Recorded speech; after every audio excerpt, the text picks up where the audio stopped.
So hey guys, hello everyone, welcome to my channel. तो भाई आज हम लोग जो देखने वाले हैं वो है 60 most expected topics of physics. जो भी ये जनवरी रिटर्न में पूछे गए हैं जितने भी टॉपिक्स है उसमें से जो मैं 60 इंपॉर्टेंट टॉपिक्स है जो फिर से अप्रैल में रिपीट हो सकते हैं वो सब टॉपिक्स जो अपन इसमें करेंगे। और फिर इस टॉपिक से जितने भी जनवरी रिटर्न में क्वेश्चंस पूछे गए हैं वो सबको भी अपन इसमें सॉल्व करेंगे। एकदम डिटेल्ड एक्सप्लेनेशन होगा। तो चलो यार शुरू करते हैं। तो देखो भाई, ये वाले 64 टॉपिक जो आज अपन इस वीडियो में कवर करने वाले हैं, इसके जितने भी क्वेश्चन हैं सभी मैं कवर करवा दूंगा। और फिर जो जो कॉन्सेप्ट यूज़ होता है, जो फार्मूलाज यूज़ होता है, वो सब भी मैं इसमें जो है बता दूंगा आपको। तो बहुत ही कम टाइम में जो आप बहुत सारे कॉन्सेप्ट्स को जो रिवाइज करने वाले हो, बहुत सारे फार्मूला जो यूज़ हुए थे इस बार, और कुछ कुछ नए क्वेश्चंस भी आए थे जो फिर से अप्रैल रिटर्न में ज़रूर आएंगे। क्योंकि जब भी एनटीए कुछ नया क्वेश्चन इंट्रोड्यूस करता है तो वो फिर और क्वेश्चन को जो है वो आगे पूछता है। तो वो सब क्वेश्चन जो पहली बार इस बार जनवरी रिटर्न में इंट्रोड्यूस हुए हैं वो सब भी तुम इसमें मैंने कवर करवाया। तो वीडियो एंड तक देखना, तभी आपको पता चलेगा। हर एक क्वेश्चन को सॉल्व करके जाना, तो एंड तक ज़रूर देखना यार वीडियो, ताकि आपका अप्रैल रिटर्न में कोई सा भी क्वेश्चन मिस ना हो। इसमें से कोई सा भी क्वेश्चन आपके शिफ्ट में जो आ सकता है, इसलिए सभी को करना ज़रूरी है। आपको हर एक क्वेश्चन को एक बार मैं जैसे सॉल्व करवा रहा हूँ, मैं जो कॉन्सेप्ट बता रहा हूँ सबको देख लेना। और उसके बाद जो है मैं जो नोट्स प्रोवाइड करूँगा आपको टेलीग्राम में मिल जाएंगे इसके नोट्स जो है। तो टेलीग्राम चैनल को ज्वाइन कर लेना, उसमें और अपडेट्स आते रहेंगे। और फिर उसमें जो आप नोट्स डाउनलोड करके उसमें रिवाइज कर सकते हो। तो भाई बहुत ही थैंक यू यार, आपने जो मेरे को सपोर्ट और प्यार दिया है। 2000 सब्सक्राइबर्स आपने मेरे कंप्लीट करवा दिए हैं, तो वेरी मच थैंक यू यार। आप ऐसे ही और सपोर्ट करते रहिएगा यार, और मैं और बढ़िया बढ़िया वीडियो आपके लाते रहूँगा। आई थिंक ये वीडियो आपको बहुत काम आएगा। तो चलो आगे बढ़ते हैं। और भाई जो पिछला वीडियो था अभी तक अगर कोई नहीं देखा है तो ज़रूर जाके देख लो यार। तो इसमें भी आपने जो प्यार दिखाया बहुत बढ़िया यार, और अभी तक जो भी नहीं देखा और देख लो। तो चलो यार आज की वीडियो शुरू करते हैं। तो सबसे पहला टॉपिक है अपना सिग्निफिकेंट फिगर्स। सिग्निफिकेंट फिगर से भी इस बार जो क्वेश्चंस पूछे गए हैं, 3-4 क्वेश्चन पूछे गए हैं 3-4 शिफ्ट में। तो अगले बार फिर से ये जो रिपीट होगा। तो सबसे पहले अपन इसका रूल्स देख लेते हैं, सिग्निफिकेंट फिगर्स को कैसे काउंट करते हैं। तो सबसे पहला रूल बोलता है कि all non zero digits are significant. जितने भी नॉन जीरो डिजिट्स होते हैं, फॉर एग्जांपल ये वाला देखो, ये जो नंबर है इसमें जितने भी नॉन जीरो वाले डिजिट्स होते हैं वो सब सिग्निफिकेंट फिगर्स के अंदर काउंट होते हैं। तो इसमें कितने होंगे, 1 2 3 4 5। तो 5 जो है इसमें सिग्निफिकेंट फिगर्स होंगे। और अगला रूल क्या है कि the zeros appearing between two non zero digits are significant. जो दो नॉन जीरो डिजिट के बीच में जो जीरो आते हैं उसको भी अपन क्या है कि सिग्निफिकेंट फिगर्स में काउंट कर लेते हैं। तो इधर पे कितने होंगे, 4 सिग्निफिकेंट फिगर्स होंगे। उसके बाद जो trailing zeros after decimal places are also significant. जैसे कि अब ये देखो 6.400, जो अपन के डेसिमल के बाद जो नंबर आते हैं उसके बाद जो जीरोस आते हैं उसको भी अपन क्या है कि सिग्निफिकेंट फिगर्स में काउंट करते हैं। अगर अपना कोई नंबर ऐसा होता है जिसमें पॉइंट नहीं होता तो इसमें अपन जो इसको काउंट नहीं करेंगे, इसमें जो सिर्फ 2 ही सिग्निफिकेंट फिगर होंगे। ठीक, अब अगला देखते हैं, the powers of 10 are not counted as significant figures. तो जो पावर में होता है, अभी देखो इसमें जो 10 टू द पावर -7 है, इसमें क्या होता है जब अपन इसको मल्टीप्लाई कर भी देंगे तो ये जीरो जो है आगे आते हैं ना, समझ रहे हो, ऐसा ऐसा ऐसा करके जो फिर ऐसा आएगा। तो ये सब जो है पॉइंट के पहले जो जीरोस है उसको अपन काउंट नहीं करते। तो इसमें जो होंगे सिर्फ 2 ही सिग्निफिकेंट डिजिट्स होंगे। ठीक है, चलो अगला देखते हैं। अगले में क्या बोल रहा है, change in units of measurement does not change the number of significant figures. भले ही मतलब आप सेंटीमीटर में हो, मीटर में हो, किलोमीटर में हो, नैनोमीटर में या मिलीमीटर में, जो भी सिग्निफिकेंट फिगर्स रहते हैं सभी में जो है सेम रहते हैं। ठीक, भले ही यूनिट चेंज कर लो सिग्निफिकेंट फिगर्स चेंज नहीं होंगे। जैसे मैंने बताया था ये जो जीरो जो पहले आता है, ठीक है, तो इसको काउंट नहीं करते, जो बाद वाला रहता है उसी को काउंट करते हैं। और क्या बोल रहे हैं, the terminal trailing zeros in a number without decimal. मैंने जैसे बताया ये जो नंबर रहता है डेसिमल जहाँ नहीं रहता उसके बाद जो जीरोस आते हैं उसको अपन काउंट नहीं करते हैं। इसमें जो 3 सिग्निफिकेंट डिजिट्स हैं। ठीक है, तो ऐसा करते हैं। अब अगला देखते हैं अपन, और देखते हैं एडिशन सब्ट्रैक्शन कैसे करते हैं सिग्निफिकेंट फिगर्स में। जब अपन एडिशन करते हैं नंबर्स का, तो इसमें जो होता है एडिशन में अपन पॉइंट के बाद का सिग्निफिकेंट फिगर्स काउंट करते हैं। तो इसमें देखो, इसमें जो एक सिग्निफिकेंट फिगर इसमें जो पॉइंट के बाद 2, इसमें जो है 3। तो जब ऐड होगा ये तीनों नंबर्स तो जो फाइनल आंसर आएगा उसमें भी अपन जो है पॉइंट के बाद जितने मिनिमम जो लीस्ट सिग्निफिकेंट नंबर है, least number of significant figures, उसको अपन जो अपने आंसर में भी रखते हैं। तो इधर जो लीस्ट 1 है तो इसमें भी जो है अपन एक ही रखेंगे सिग्निफिकेंट फिगर। ठीक है, सब्ट्रैक्ट में भी सेम टू सेम होगा। इसमें जो लीस्ट सिग्निफिकेंट फिगर 1 है तो आंसर में भी जो है अपन 2.43 को 2.4 में कन्वर्ट कर लेंगे। ठीक, अब अगला देखते हैं मल्टीप्लिकेशन और डिवीजन। मल्टीप्लिकेशन और डिवीजन में क्या होता है, जो भी least number total significant figures count करते हैं। देखो इसमें जो 2 है, इसमें 4 है, तो जो फाइनल आंसर होगा उसमें भी 2 सिग्निफिकेंट डिजिट होगा। ठीक, इस हिसाब से। और डिवीजन में भी ऐसे ही करते हैं, जब डिवाइड करेंगे तो उसमें भी जो लीस्ट नंबर होगा उतना ही सिग्निफिकेंट फिगर जो अपने आंसर में होगा। ठीक, चलो अब क्वेश्चन सॉल्व करके देखते हैं अपन। देखो जे ये 21 जनवरी इवनिंग शिफ्ट का आया था ये वाला क्वेश्चन जो है, keeping the significant figures in view the sum of the physical quantity. तो देखो सम का ही पूछा है, तो एडिशन में क्या होता है, एडिशन में अपन जो है पॉइंट के बाद देखते हैं, डेसिमल के बाद इधर जो है 2 है, इधर 1 है और इधर 3 है, तो लीस्ट कौन सा हुआ, 1 वाला। तो इसमें जो है अपने आंसर के बाद एक ही सिग्निफिकेंट डिजिट होगा, मतलब 205.3, तो ये वाला अपना आंसर है, तो 1 आंसर अपना हो गया। ठीक, चलो अगला देखते हैं। अब अगला अपना डायमेंशंस। डायमेंशन से जो बहुत सारे क्वेश्चंस पूछते हैं, जो मैच द फॉलोइंग वाले क्वेश्चंस होते हैं, जैसे डायमेंशंस को अपन को मैच करना है यूनिट के साथ, और डायमेंशंस निकालने वाले भी क्वेश्चन आते हैं, तो ये जो होते हैं बहुत रिपीटेड होते हैं। तो सभी डायमेंशंस जो है मैंने इधर लिख दिया है, ये वाले जो है सभी के इमेजेस मैंने लगा दिए, तो सभी डायमेंशन इसमें जो कवर्ड है, तो आप ज़रूर एक बार देख लेना ये सबको और याद कर लेना जो जितने भी डायमेंशंस हैं। ठीक है, सभी को एक बार याद कर लेना, जिससे होगा आपको थोड़ा बहुत यूज़ हो जाएगा ये सब जो है, तो बहुत काम आता है डायमेंशन। और तो ये देखो यार, ये जो ये मोस्ट इंपॉर्टेंट डायमेंशन है जो ज़रूर पूछा जाता है किसी ना किसी क्वेश्चन। अभी देखो, अभी और एक क्वेश्चन दिखाऊंगा, देखो 2026 में, इसमें देखो कोएफिशिएंट ऑफ विस्कोसिटी, उधर भी पूछा गया, इधर देखो कोएफिशिएंट विस्कोसिटी, ये बहुत ही इंपॉर्टेंट होता है, तो इसको ज़रूर याद रखना है ये चारों को। तो सबसे पहला क्वेश्चन देखते हैं पर डायमेंशंस का। देखो ये कब आया, 28 जनवरी इवनिंग शिफ्ट का है ये वाला क्वेश्चन जो है। तो कोएफिशिएंट ऑफ विस्कोसिटी का जो होता है वो याद रखना चाहिए आपको, ML-1 T-1। तो देखो कहाँ पे ऑप्शन पे है, वो फोर्थ ऑप्शन में। फोर्थ ऑप्शन में जो 1 का 4 हो गया, मतलब A का 4 हो गया, तो किस किस में, B और C में हो गया। अब अपन देखते हैं सरफेस टेंशन। सरफेस टेंशन क्या होता है, फोर्स अपॉन लेंथ। तो फोर्स क्या हो गया, ML-T-2 और अपॉन लेंथ, तो ML0T-2। ठीक है, तो ML0T-2 कहाँ पे, ये देखो 3 में, तो B का क्या आ गया 3, तो अपना कौन सा ऑप्शन हो गया, B ऑप्शन। आगे भी एक चेक कर लेते हैं प्रेशर का। प्रेशर क्या होता है, फोर्स अपॉन एरिया। फोर्स होता है ML-T-2 और एरिया होता है L², तो ये क्या हो जाएगा, ML-1 T-2। तो L-1 कौन सा है, L-1 T-2, ये वाला 1 वाला, तो C का क्या हो गया अपना 1। तो इस हिसाब से अपन जो है सॉल्व करते हैं। ठीक है, अब अगला क्वेश्चन देखते हैं। अगला क्वेश्चन में क्या बोल रहा है, सबसे पहले स्प्रिंग कांस्टेंट बोल रहा है। स्प्रिंग कांस्टेंट कैसे निकालते हैं अपन, F=kx से। तो अपना जो स्प्रिंग कांस्टेंट हो गया k हो गया, वो क्या हो जाएगा, F/x। F/x मतलब ML-T-2 अपॉन L, तो क्या हो जाएगा ये ML0T-2। तो कौन सा ऑप्शन अपन को दिख रहा है, जो A का है 2 ऑप्शन है, तो 2 कहाँ कहाँ पे, इधर और इधर, C और D में। तो अब अपन अगला देखते हैं बोल्ट्जमैन कांस्टेंट। ठीक है ना, बोल्ट्जमैन कांस्टेंट क्या होता है, ये देखो इधर पे मैंने फॉर्मूला बताया भी है बोल्ट्जमैन कांस्टेंट का, ये देखो ये भी इंपॉर्टेंट था, तो वही इसमें पूछा गया E=kBT। तो इंपॉर्टेंट वाले जो रहते हैं वो हर क्वेश्चन पूछे जाते ही है, तो इसको अपन कैसे निकालेंगे, kBT। देखो तो ये जो होता है बोल्ट्जमैन कांस्टेंट kB होता है, तो E/T। ठीक है, तो E क्या हो गया, ML2T-2 एनर्जी जो हो गया, और T क्या है, टेम्परेचर है। टेम्परेचर क्या होता है, केल्विन। तो ML2T-2 और K-1, तो कौन सा ऑप्शन हो गया ये वाला, फर्स्ट वाला। तो C का क्या है, फर्स्ट। तो C का फर्स्ट किस ऑप्शन में दिख रहा है आपको, बस इसी ऑप्शन। तो सिर्फ देखो बोल्ट्जमैन कांस्टेंट भी बस पता होता तो आपको जो क्वेश्चन सॉल्व हो जाता, क्योंकि C जो का जो है सिर्फ एक ही आ रहा है, उसी से जो अपना आंसर आ जा रहा है। तो जो वो चार्ट है वो चारों तो ज़रूर याद रख के रखना, ताकि उसी से आपका जो मैक्सिमम क्वेश्चन सॉल्व हो जाएंगे। ठीक है, अब अगला देखते हैं। अगला जो है principle of homogeneity. Principle of homogeneity क्या होता है, the principal states that the dimension of all terms in a physical expression should be same. For example, जो भी अपन को जो होता है ऐड होते हैं या तो इक्वेट होते हैं, वो सब के जो टर्म्स होते हैं उनके जो डायमेंशंस हैं उनको इक्वल होना चाहिए। जो इक्वल डायमेंशंस वाले होते हैं वही जो है ऐड या इक्वेट ये सब होते हैं, या तो सब्ट्रैक्ट वो सब होते हैं। ठीक है, तो मल्टीप्लाई जो होते हैं वो किसी भी डायमेंशन के हो सकते हैं, मल्टीप्लाई डिवाइड, लेकिन ऐड या इक्वेट करना है तो अपन को जो है सेम डायमेंशन के होना चाहिए। तो चलो यार, अब इससे पूछा हुआ क्वेश्चन देखते हैं अपन। तो देखो इसमें क्या बोल रहा है, देखो 21 जन मॉर्निंग शिफ्ट को ये क्वेश्चन जो पूछा गया है, तो इसमें जो अपन को सिंपली कुछ नहीं करना है, इसके डायमेंशन और इसके डायमेंशन को इक्वेट कर देना है, जो मतलब डायमेंशन इक्वल वाले ऐड होते हैं, तो उससे अपन का जो है आंसर निकल जाएगा। तो सबसे पहले अपन h जो है BT के इक्वल कर देते हैं, तो उससे क्या होगा, B का डायमेंशन अपना निकलेगा। h क्या है, इधर लेंथ है, हाइट होता है h जो है, तो लेंथ ही हो गया वो, और नीचे जो t है, तो LT-1 जो मतलब टाइम है वो, तो LT-1 अपन का जो है B का डायमेंशन निकल गया। अब अपन को इधर को इक्वेट करो, P क्या इधर प्रेशर है, प्रेशर का क्या होता है अपन अभी निकाल के देखे थे, ML-1 T-2। ठीक है, ML-1 T-2 और A और B का क्या है अपना LT-1, और फिर उधर एक T² मल्टीप्लाई में है इधर पे।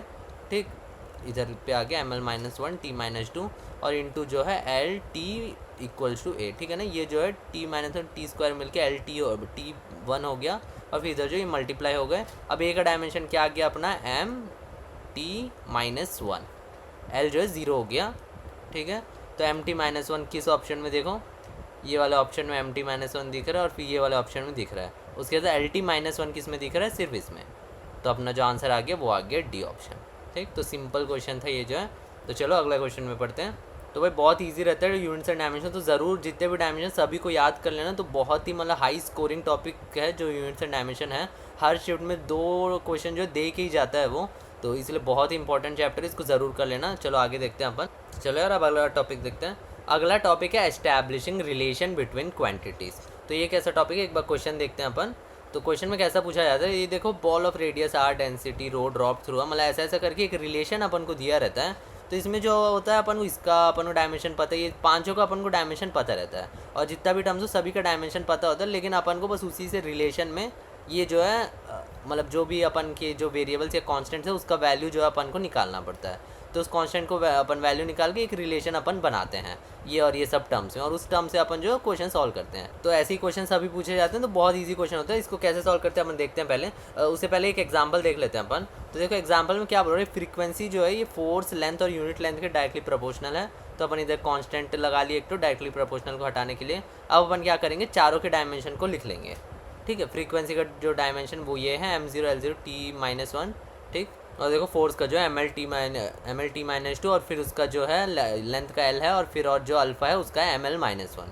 ठीक है, तो ऐसे ऐसे अपन डायमेंशन लिखते हैं, और इसमें जो अपन पावर जो है मल्टीप्लाई कर देते हैं इसमें, ये जो सभी डायमेंशन में पावर मल्टीप्लाई करके अपन जो डायमेंशंस को अब ऐड कर लेते हैं, मतलब जो भी पावर्स हैं वो सबको अपन जो है ऐड करके लिख लेते हैं ऐसा। तो m का जो है पावर इतना आ गया, l का जो इतना, और फिर t का जो इतना। अब क्या करते हैं अपन, जो इधर पे भी अपन को सेम टर्म्स है वो सब के जो पावर्स को अपन इक्वेट कर देते हैं।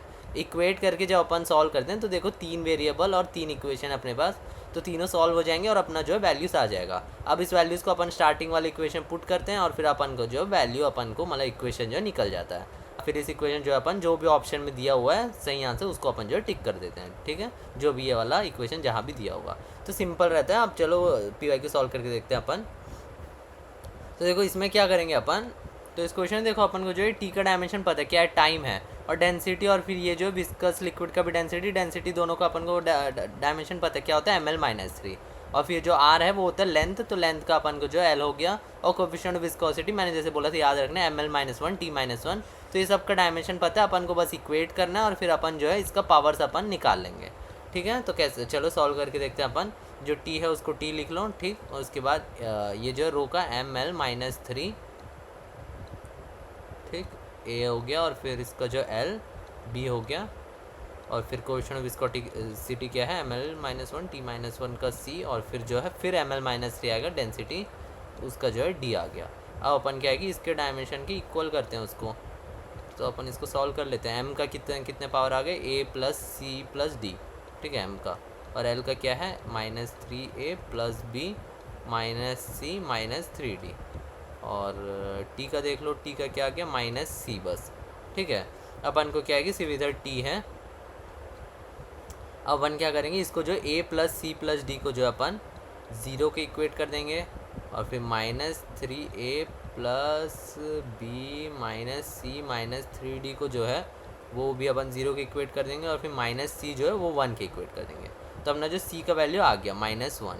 ठीक है, c का वैल्यू -1 आ गया। अब अपन जो इसमें पुट कर देते हैं, पुट करके जो अपना a + d आ रहा है वो आ रहा है 1, और फिर इसमें देखो -3a + b + c - 3d +1,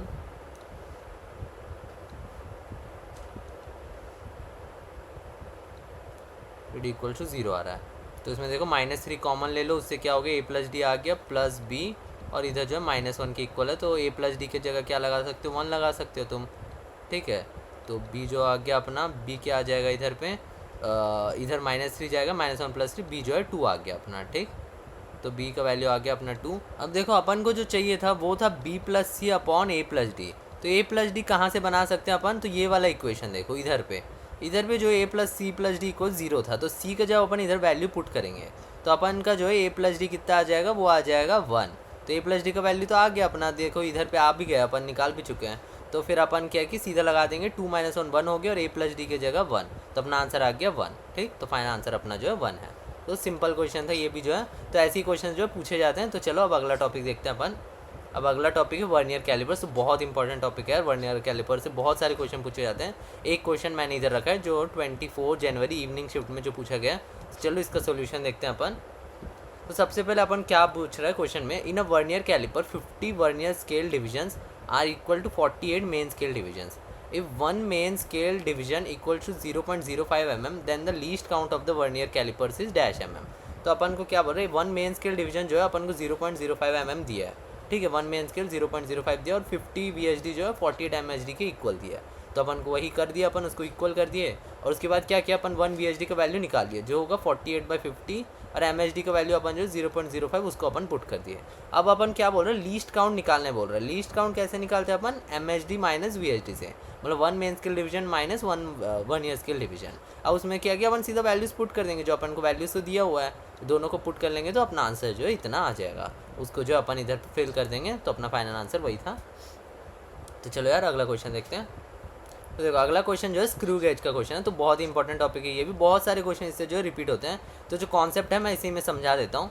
in a screw gauge the zero of the circular scale lies 3 division above the horizontal pitch line when their metallic studs are brought in contact. तो जब कॉन्टैक्ट में आता है स्क्रू गेज तो उसका जो circular scale का जो जीरो है वो 3 डिवीजन अबोव है बोल रहा है. तो अपन उसको कैसे घुमाते हैं, ऐसे घुमाते हैं. तो अब क्या होगा, जब अपन इसको मेजर करने जाएंगे तो जो फाइनल आंसर आएगा उसमें जो 3 डिवीजन जो है ज़्यादा बताएगा. तो इस 3 डिवीजन क्या करना पड़ेगा, इसमें जो जीरो एरर को अपन को माइनस करना पड़ेगा. मतलब अपने आंसर में जो है ये 3 वाले डिवीजन का जो वो होगा एक्स्ट्रा जो है उसको माइनस कर देंगे तो अपना जो करेक्ट आंसर आएगा.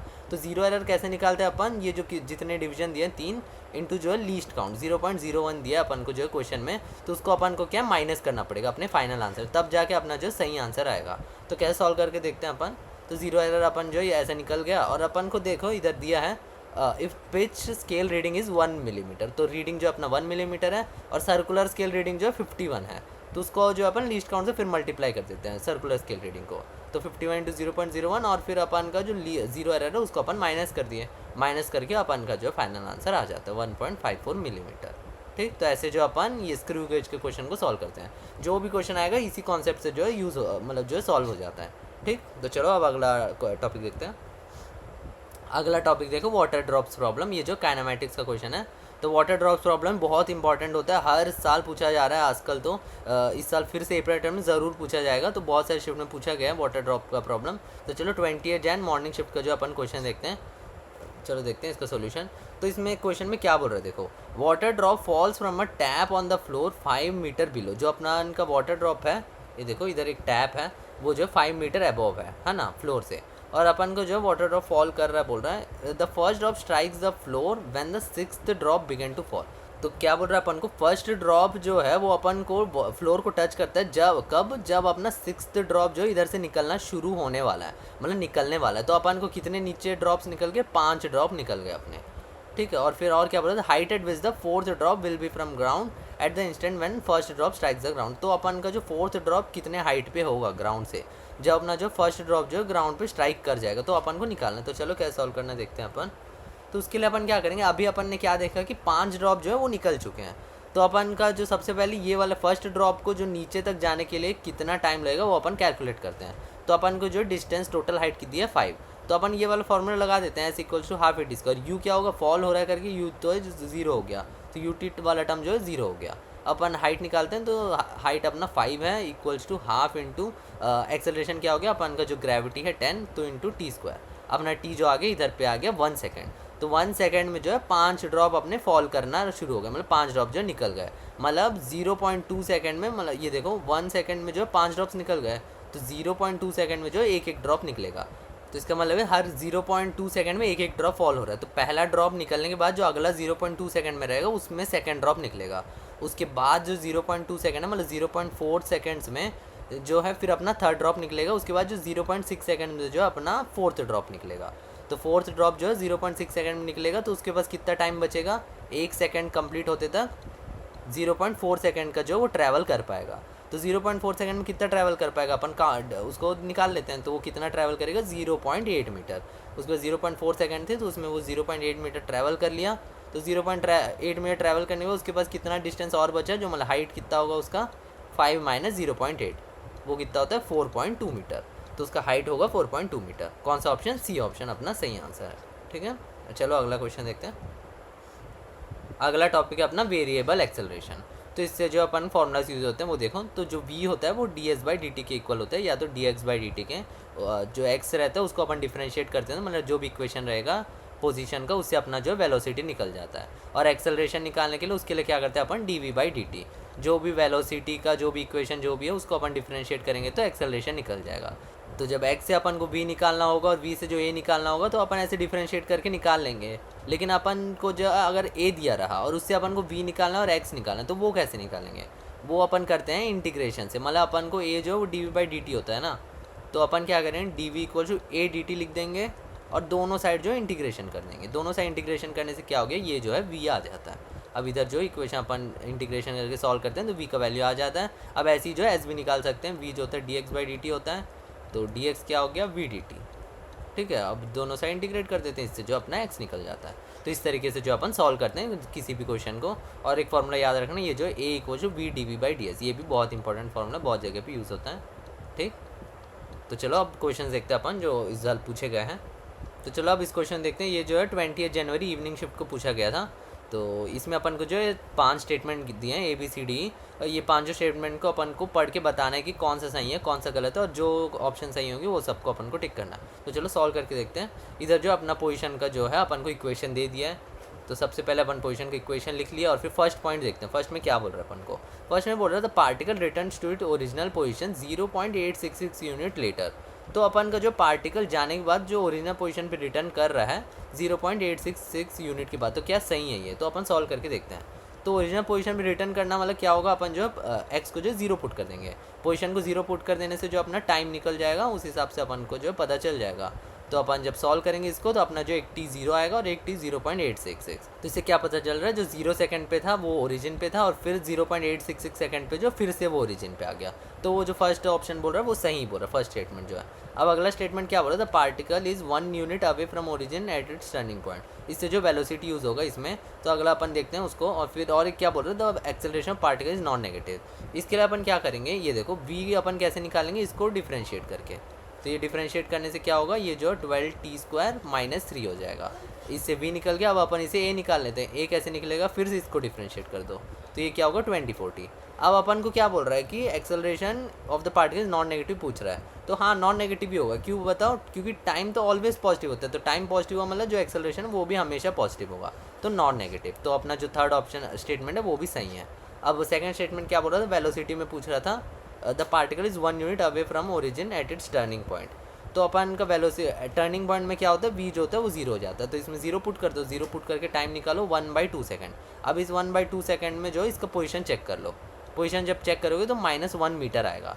तो जब है टर्निंग पॉइंट पे जो तुम्हारा है -1 मीटर पे है वो, तो 1 यूनिट दूर है। तो सही बोल रही है वाला ऑप्शन जो है, the particle is 1 unit away from origin at its turning point. तो टर्निंग पॉइंट में हाँ 1 यूनिट अवे है, वो नेगेटिव वाले 1 यूनिट अवे में है। और फिर डी क्या बोल रहे हैं, the particle 0.5 units away from origin at its turning point. तो ये गलत हो गया।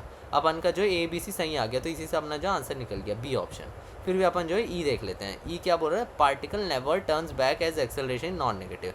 हाँ, एक्सेलरेशन नॉन नेगेटिव है, लेकिन अपन देख रहे हैं ना वेलोसिटी 0 हो रहा है, तो टर्न तो हो रहा है वो। तो कैसे हो रहा है, इधर से उल्टी तरफ से चल रहा है और एक्सेलरेशन जो है पॉजिटिव डायरेक्शन में। तो ऐसे करके टर्न होके इस साइड जा रहा है वो। ठीक, तो ये जो स्टेटमेंट कतई गलत है। तो अपना जो आंसर आ गया ABC ऑप्शन, तो बी ऑप्शन आ गया अपना आंसर। ठीक, चलो अगला क्वेश्चन देखते हैं। अगला टॉपिक है अपना मोशन अंडर ग्रेविटी का। तो मोशन अंडर ग्रेविटी में देखो 23 जैन इवनिंग शिफ्ट को ये वाला क्वेश्चन जो पूछा गया, तो बहुत सारे क्वेश्चन इससे पूछे जाते हैं। तो इसी से जो मैं कॉन्सेप्ट समझा दूंगा यही वाले क्वेश्चन को। तो इसमें क्या बोल रहे हैं, देखो, a paratrooper jumps from an aeroplane and opens a parachute after 2 seconds of free fall. तो ये जो है 2 सेकेंड तक जो है अपना फ्री फॉल करता है। ठीक, 2 सेकंड तक जो है ये इस पोजीशन पे आ जाएगा। अब इस 2 सेकंड का अपन को वेलोसिटी निकालने के लिए अपन क्या करेंगे, ये वाला फॉर्मूला लगाएंगे। उसमें जो होगा u जो होगा वो 0 होगा, क्योंकि ये फ्री फॉल कर रहा है। ठीक है, और v कैसे निकल जाएगा अपना 20 मीटर पर सेकंड। तो उसके बाद जो 2 सेकंड के बाद उसके उस पोजीशन पे जो वेलोसिटी है 20 मीटर पर सेकंड है। और उधर तो वो कितना डिस्टेंस कवर कर लेगा वो भी निकाल लेते हैं अपन। वो है इस फॉर्मूले से निकाल देंगे, 1/2 × 80²। ठीक, उससे अपन क्या निकल गया, एस जो 20 मीटर। तो 20 मीटर जो वो ट्रैवल करता है। अब उसके बाद क्या बोल रहा है वो, and starts de accelerating with 3 metre per second. अब क्या करता है वो, इधर तक जो फ्री फॉल कर रहा था, बट इधर से जो उसका एक्सेलरेशन मतलब -3 हो गया, मतलब ऊपर की तरफ उसका जो है 3 का एक्सेलरेशन है। तो और क्या बोल रहा है, while descending with the help of parachute the speed of paratrooper is 5 metre per second. ठीक है, नहीं, at 10 metre height from ground तो जब 10 मीटर ग्राउंड से वो डिस्टेंस पे आता है, ये थर्ड पोजीशन मान है, तो उधर पे इसका क्या बोल रहा है, वेलोसिटी जो है 5 मीटर पर सेकंड है। अब इधर पे वेलोसिटी 5 मीटर और फिर 10 मीटर दिए, तो अपन को ये वाला डिस्टेंस तो अभी पता नहीं, तो ये डिस्टेंस कैसे निकालेंगे अपन। इधर के लिए क्या करेंगे अपन, v square equal u square plus 2s वाला फॉर्मूला लगा देंगे। जब अपन इस फॉर्मूले को लगाएंगे तो अपना ए जो है इधर -3 जो दिया उसी से, और वी जो अपना 5 दिया इधर, यू जो है 20 है, तो उससे अपन का जो ऐसा आ गया 375/6 आ गया। ठीक, अब उसको इधर पुट कर दो, अपना जो है अब ये 20 मीटर है, ये 10 मीटर दिया है क्वेश्चन में, और 375/6 अपन निकाल लिए। जब अपन ये तीनों को ऐड कर देंगे, जो अपना आंसर आ जाएगा वो आ जाएगा। क्वेश्चन में क्या बोल रहा है, the initial height of the airplane, तो अपन को यही निकालना चाहिए टोटल हाइट।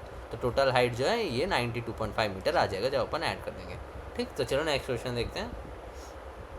नेक्स्ट टॉपिक है ग्राफ्स का।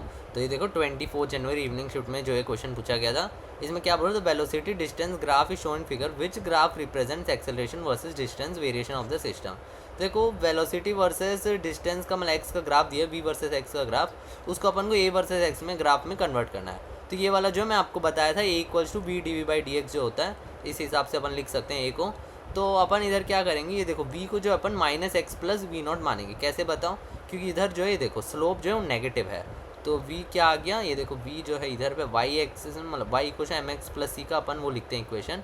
y की जगह अपना क्या v है, और m जो है अपना नेगेटिव है, और x की जगह तो x ही है, और c क्या आ जाएगा, ये आ जाएगा। ये देखो c जो है ये है, तो उसको अपन कुछ v0 मान लेते हैं इसको, तो अपना जो इधर v0 लिख लेते हैं, तो अपना जो एक इक्वेशन ये आ गया। अब इस इक्वेशन क्या है कि तुम इधर पुट कर दो v की जगह पुट करके dv/dx क्या होगा, dv/dx होगा -m, तो -m को भी इधर पुट कर लो, तो अपना a क्या निकल गया, m²x -m v0। तो इधर देखो जो स्लोप है वो पॉजिटिव आ रहा है। स्लोप पॉजिटिव किस किस में है, ये दोनों तो हट गए, अब इन दोनों में स्लोप पॉजिटिव है। और फिर इधर देखो इंटरसेप्ट क्या नेगेटिव आ रहा है, तो नेगेटिव इंटरसेप्ट किस में है, ये वाले ऑप्शन में, इसमें जो इधर नेगेटिव से इंटरसेप्ट है, तो ये अपना जो डी ऑप्शन हो गया वो हो गया करेक्ट ऑप्शन। ठीक, तो इस हिसाब से अपन जो इसको सॉल्व करते हैं। जब भी मानना होगा, ये देखो ग्राफ से तुम ये y को mx प्लस c का जो इक्वेशन लिखे तुम जो है इक्वेशन मान सकते हो।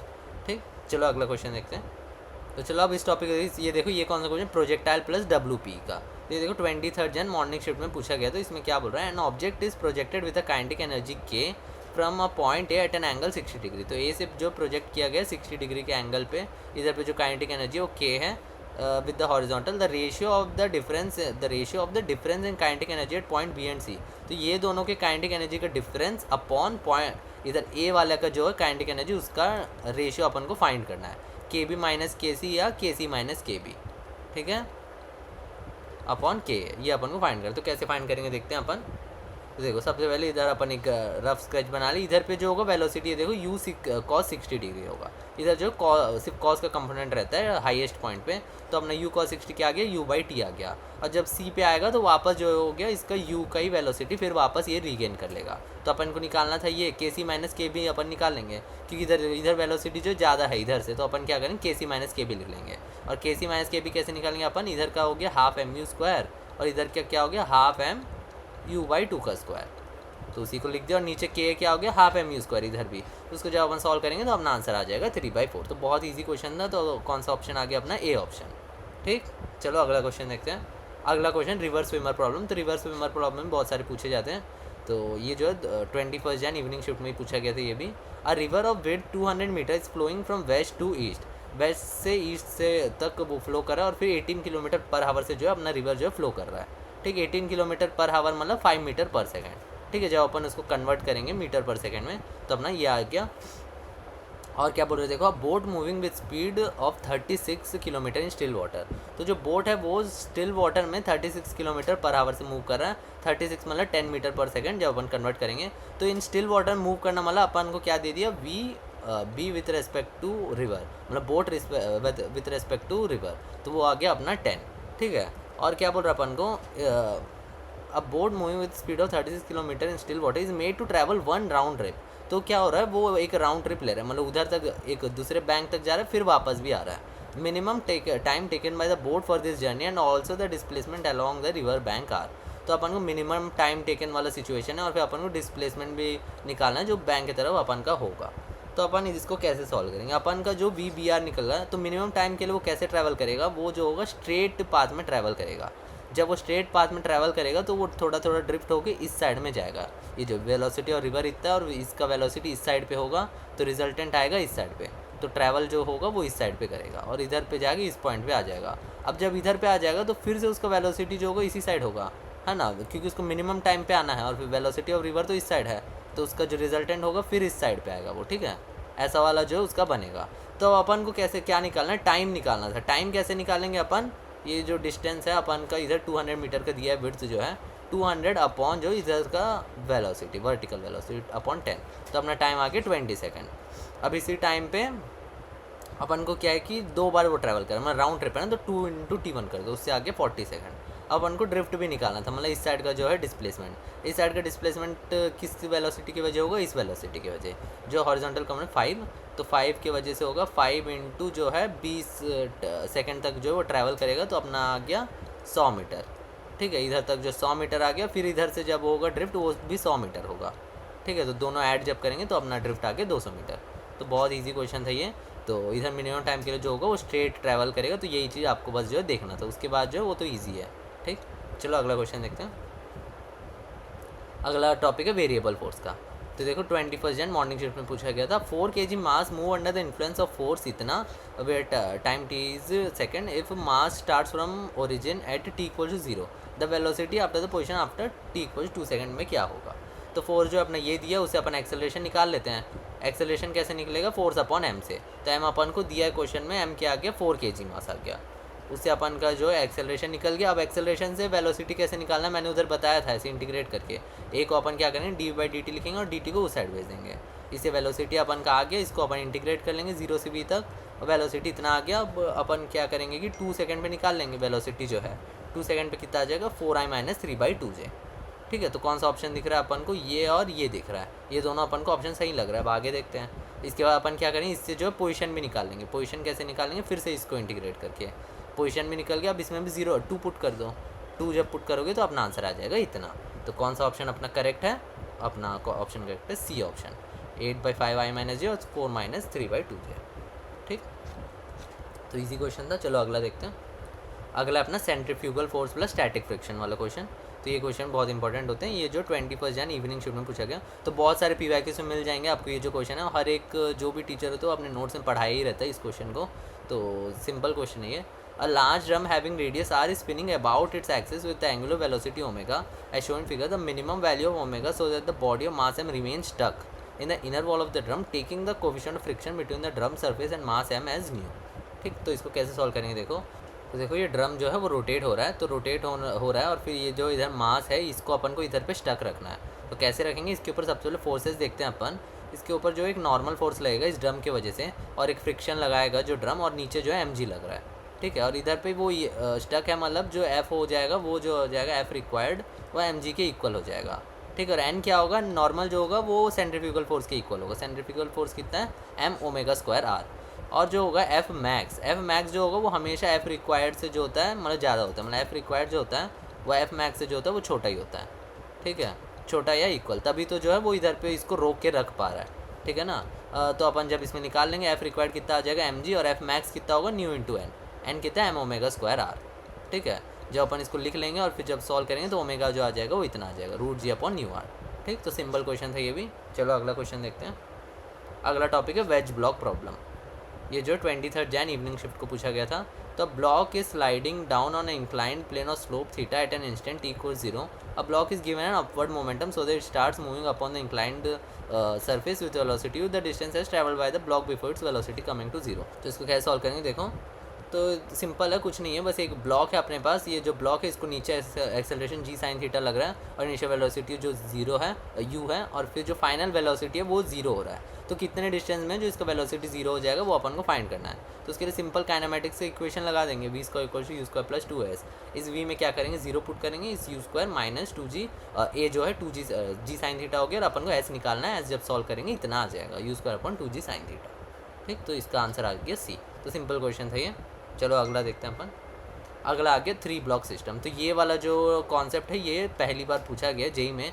3 ब्लॉक सिस्टम आज तक जो पूछा नहीं जाता था जेई मेंस के अंदर, तो पहली बार ये जो इंट्रोड्यूस हुआ। तो अगले बार जो अप्रैल अटेम्प्ट में भी ये जो पूछा जा सकता है। तो ये बहुत इंपॉर्टेंट है, तो अच्छे से कर लेना तुम इसको। चलो इसका सोल्यूशन देखते हैं अपन। तो देखो ऐसा अपन को मास दिया है 3 मास, हाँ ना, इधर जो है एक फोर्स जो है इसको पुल कर रहा है, तो अपन निकालना क्या है। In the given figure A B C wave 4 kg 6 kg and 8 kg, the coefficient of sliding friction between any two surfaces is 0.5। किसी के भी सरफेस के बीच का जो कोफिशिएंट ऑफ फ्रिक्शन 0.5 है। The force have required to slide the block C with the constant speed, तो जो सी है वो उसको कांस्टेंट स्पीड से अपन को लेकर जाना है। सबसे पहले फ्रिक्शन निकालो, तो हम फ्रिक्शन क्या क्या होगा हर एक सरफेस के बीच का। तो फ्रिक्शन कैसे निकालते हैं, न्यू इंटू एन से निकालते हैं। नॉर्मल कैसे निकलेगा, इधर वाला जो नॉर्मल होगा वो तीनों मास की वजह से होगा, तो 18 इंटू 10 180 हो जाएगा। 18 kg का जो नीचे फोर्स लग रहा है 8 mg, तो 18 इंटू 10 180 आ गया। तो इससे जो इधर का फ्रिक्शन निकल गया 90, इधर का 50 और इधर का 20। तो अब क्या बोल रहा है क्वेश्चन में, ये जो है कांस्टेंट वेलोसिटी से ट्रैवल करा रहा है ये फोर्स जो है। तो जब ये सी जो है कांस्टेंट वेलोसिटी से ले जाना है, तो बी जो होगा बी भी कांस्टेंट वेलोसिटी से ही आएगा। लेकिन जब जो है ए का जो डायरेक्शन है ये है, तो ये क्या करेगा, जो सॉरी सी का डायरेक्शन जो है वो इस साइड है, तो सी क्या करेगा, इस बी के ऊपर भी इस साइड फ्रिक्शन लगाने की कोशिश करेगा। लेकिन बी जो क्या करेगा, बी का टेंडेंसी क्या है कि इस साइड मूव करने का, तो बी जो है सी के ऊपर भी इस साइड फ्रिक्शन लगाएगा। ठीक है, बी जो है सी के ऊपर इस साइड फ्रिक्शन लगाएगा और सी जो है बी के ऊपर इस साइड फ्रिक्शन लगाएगा। और ए देखे तो अगर अपन, तो बी जो है इस साइड मूव करने का टेंडेंसी है, वो भी कांस्टेंट वेलोसिटी के साथ, तो बी जो करेगा वो ए के ऊपर भी इस साइड फ्रिक्शन लगाएगा। अब इस साइड फ्रिक्शन लगाने के बाद इससे ए के ऊपर क्या आ जाएगा, एक एक्सेलरेशन आ जाएगा, और ए के पास एक एक्सेलरेशन आ जाएगा, तो बी और ए जो है वो स्लिप करेंगे, एक साथ मूव नहीं करेंगे। और ए जो है बी के ऊपर इस साइड एक फ्रिक्शन लगाएगा 20 का। ठीक है, अब अपन इसको देख लेते हैं, अपन फ्री बॉडी डायग्राम बना लेते हैं इसका। तो बी के ऊपर जो है दो फोर्स लग रहा है 20 और 50 का, ये जो ए लगा रहा है और ये जो है सी लगा रहा है, और ये जो टेंशन के इक्वल है, तो थ्रेड से कनेक्टेड है ना ये, तो ये दोनों को जब इक्वेट कर देंगे तो टी आ गया अपना 70। अब उनको फोर्स कितना होगा, फोर्स एक देखो टी भी लग रहा है इधर पे सी पे, एक 70 लग रहा है, और फिर ये देखो दोनों फ्रिक्शन 50 एक लग रहा है, 90 एक लग रहा है, और एक टेंशन लग रहा है। तो तीनों का जब अपन ऐड करेंगे तो अपना फोर्स जो आ जाएगा वो हो जाएगा 210। तो ईजी क्वेश्चन था ये भी। तो ऐसे ही जो होता है 3 ब्लॉक प्रॉब्लम जो सॉल्व होते हैं। चलो अगला क्वेश्चन देखते हैं। तो ये जो क्वेश्चन है पहले भी पूछा गया, तो रिपीटेड क्वेश्चन ही है ये। 24 जैन इवनिंग शिफ्ट में पूछा गया था ये। इसमें क्या बोल रहा है, देखो, flexible chain of mass M hangs between two fixed points at the same level, the inclination of the chain with the horizontal at the 2 points of support is 30 degree. इसका डायग्राम देखो कैसे बनेगा, ये देखो ऐसा एक डायग्राम बनेगा। Chain जो है ऐसा लटका हुआ है, जो 30 डिग्री इसका हॉरिजॉन्टल के साथ एंगल है ना। तो अपन क्या निकालना है, considering the equilibrium of each half of the chain, the tension at the lowest point. Tension lowest point पे निकालना है, तो इधर पे टेंशन जो अपन को निकालना है। तो ऐसा एक डायग्राम बनेगा, इस साइड एक टेंशन लगेगा, देखो T1 ये जो 30 डिग्री पे है, और इधर पे जो है अपन को हाफ पार्ट का जो है mg/2 लगेगा, मतलब m/2 हो गया, उसका mg/2 जो है सेंटर पे लगेगा, है ना। तो अपन क्या है कि T1 के कंपोनेंट्स तोड़ लेते हैं। अब क्या करेंगे, वर्टिकल कंपोनेंट और वर्टिकल कंपोनेंट को दोनों को इक्वल कर लेते हैं। तो T1/2 जो होगा mg/2 के इक्वल है, तो T1 आ गया mg। और फिर इधर जो हॉरिजॉन्टल कंपोनेंट्स को भी इक्वल कर लेते हैं अपन, जो T2 है वो √3 T1/2 के इक्वल होगा। T1 क्या है mg, तो अपना T2 आ गया √3 mg/2। तो बहुत ईजी क्वेश्चन था ये भी। चलो अगला क्वेश्चन देखते हैं। अगला क्वेश्चन आ गया पोटेंशियल एनर्जी वर्सेस एक्स का ग्राफ। ये जो 21 जैन मॉर्निंग शिफ्ट में पूछा गया था। द पोटेंशियल एनर्जी वर्सेस जो एक्स का ग्राफ है वो अपन को ऐसा दिया है। तो अपन इसको कैसे सॉल्व करते हैं, तो फोर्स जो होता है वो -dv/dx होता है। तो ये जो होगा ये tan थीटा के भी इक्वल होगा, है ना। तो tan थीटा के इक्वल होगा, मतलब जिसका ज़्यादा स्टीपनेस होगा, मतलब जो ज़्यादा ऐसा वर्टिकल साइड पे होगा, थीटा जिसका ज़्यादा होगा उसका जो होगा फोर्स भी ज़्यादा होगा, स्लोप ज़्यादा होगा तो मतलब फोर्स भी ज़्यादा होगा। तो फोर्स ज़्यादा होने के लिए क्या होना चाहिए, जो ज़्यादा स्टीपनेस होना। तो इसका जो है सी वाला, ये वाला जो है इसका जो है स्टीपनेस बहुत ज़्यादा है, किसका है, बी सी का। तो सबसे पहले बी सी, उसके बाद जो आ जाएगा अपना ए बी, उसके बाद जो है डी ई, उसके बाद जो है सी डी। तो कौन सा ऑप्शन दिख रहा है अपन को, ए ऑप्शन। ठीक, तो बहुत ईजी क्वेश्चन था ये भी। चलो अगला क्वेश्चन देखते हैं। अगला क्वेश्चन अपना वर्क डन का। वर्क डन में क्या बोल रहा है, body of mass 2 kg is moving along x direction such that its displacement as function of time is given by इतना, अल्फा जो इसका वैल्यू इतना दिया हुआ, बीटा का वैल्यू इतना, गामा का वैल्यू इतना। तो work done on the body during the interval t2 to 3 second. तो कैसे सॉल्व करेंगे इसको, जो अपना एक्स का इक्वेशन आ गया वो इतना आ गया, और उससे अपन क्या करेंगे, सबसे पहले वेलोसिटी निकालेंगे। वेलोसिटी कैसे निकलेगा, इतना dx/dt से 2t+1 से। तो वेलोसिटी इनिशियल क्या होगा, जब अपन 2 पुट करेंगे तो इतना आ जाएगा, और जब वेलोसिटी फाइनल जो 3 सेकंड तक जा रहा है वो, तो 3 सेकंड के लिए जब अपन पुट करेंगे ना, तो वो जो आ जाएगा वो इतना आ जाएगा वेलोसिटी। अब क्या करेंगे, अपन को वर्क डन निकालना था। वर्क डन निकालने के लिए क्या किया अपन, के ई फाइनल माइनस के ई इनिशियल करते हैं, है ना। तुम्हें पता ही होगा इक्वेशन जो होता है वो डेल्टा डब्ल्यू के इक्वल होता है जो वर्क डन होता है। तो के ई फाइनल क्या होगा, half m v square, half m v final square minus half m v initial square. इसलिए अपन जो वेलोसिटी को निकाले थे, जब अपन इसको वैल्यू पुट कर देंगे तो अपना आंसर आ जाएगा 24। ठीक, चलो अगला क्वेश्चन देखते हैं। अगला क्वेश्चन वर्टिकल सर्कुलर मोशन का, जो 24 जन में पूछा गया था। In case of vertical circular motion of particle और thread, if the tension in the thread zero at angle 30 degree, तो इधर पे जब जीरो हो जाता है वेलोसिटी, तो ये जो होता है थ्रेड जो है स्लैक हो जाता है। तो वाला कंडीशन का तुम्हें फॉर्मूला याद होना चाहिए कॉस थीटा का, वो होता है ये you square minus 2gr upon 3gr। तो इधर कॉस थीटा में लगा दो तुम 30 डिग्री, तो 1/2 के इक्वल है, तो यू इससे जब सॉल्व करोगे तो वो इतना आ जाएगा। तो ये फॉर्मूला जो है तुम्हें याद होना चाहिए, ठीक है। चलो अगला क्वेश्चन देखते हैं। अब अगला हो गया conservation of energy. Conservation of energy में क्या है, देखो क्या स्टेटमेंट दिया अपन को, for a mechanical system many particles total kinetic energy is the sum of kinetic energy of all the particles. तो ये तो अपन थ्योरी में पढ़ते ही है, जो काइनेटिक एनर्जी टोटल होता है वो हर एक पार्टिकल का काइनेटिक एनर्जी का सम के इक्वल होता है, तो सही बात है ये। The total kinetic energy can be the sum of kinetic energy of the centre of mass with respect to the origin and kinetic energy of all particles with respect to the centre of mass as the reference. तो ये बात भी सही है, अपन इसको theorem में पढ़ते भी है। काइनेटिक एनर्जी सिस्टम जो होता है वो सेंटर ऑफ मास के विद रेस्पेक्ट टू में plus kinetic energy of centre of मास के इक्वल होता है, ठीक है। तो ये भी सही स्टेटमेंट है, तो दोनों सही स्टेटमेंट है, तो अपना आंसर क्या आ जाएगा, ये आ जाएगा, ठीक। सॉरी, अपना जो सही ऑप्शन है वो आ जाएगा डी ऑप्शन, ठीक। चलो अगला देखते हैं। अगला है collision plus energy conservation plus VCM का क्वेश्चन। तो देखो इसमें क्या बोल रहा है, small bob A of mass M is attach to massless rigid rod of length 1 metre pivoted at point P.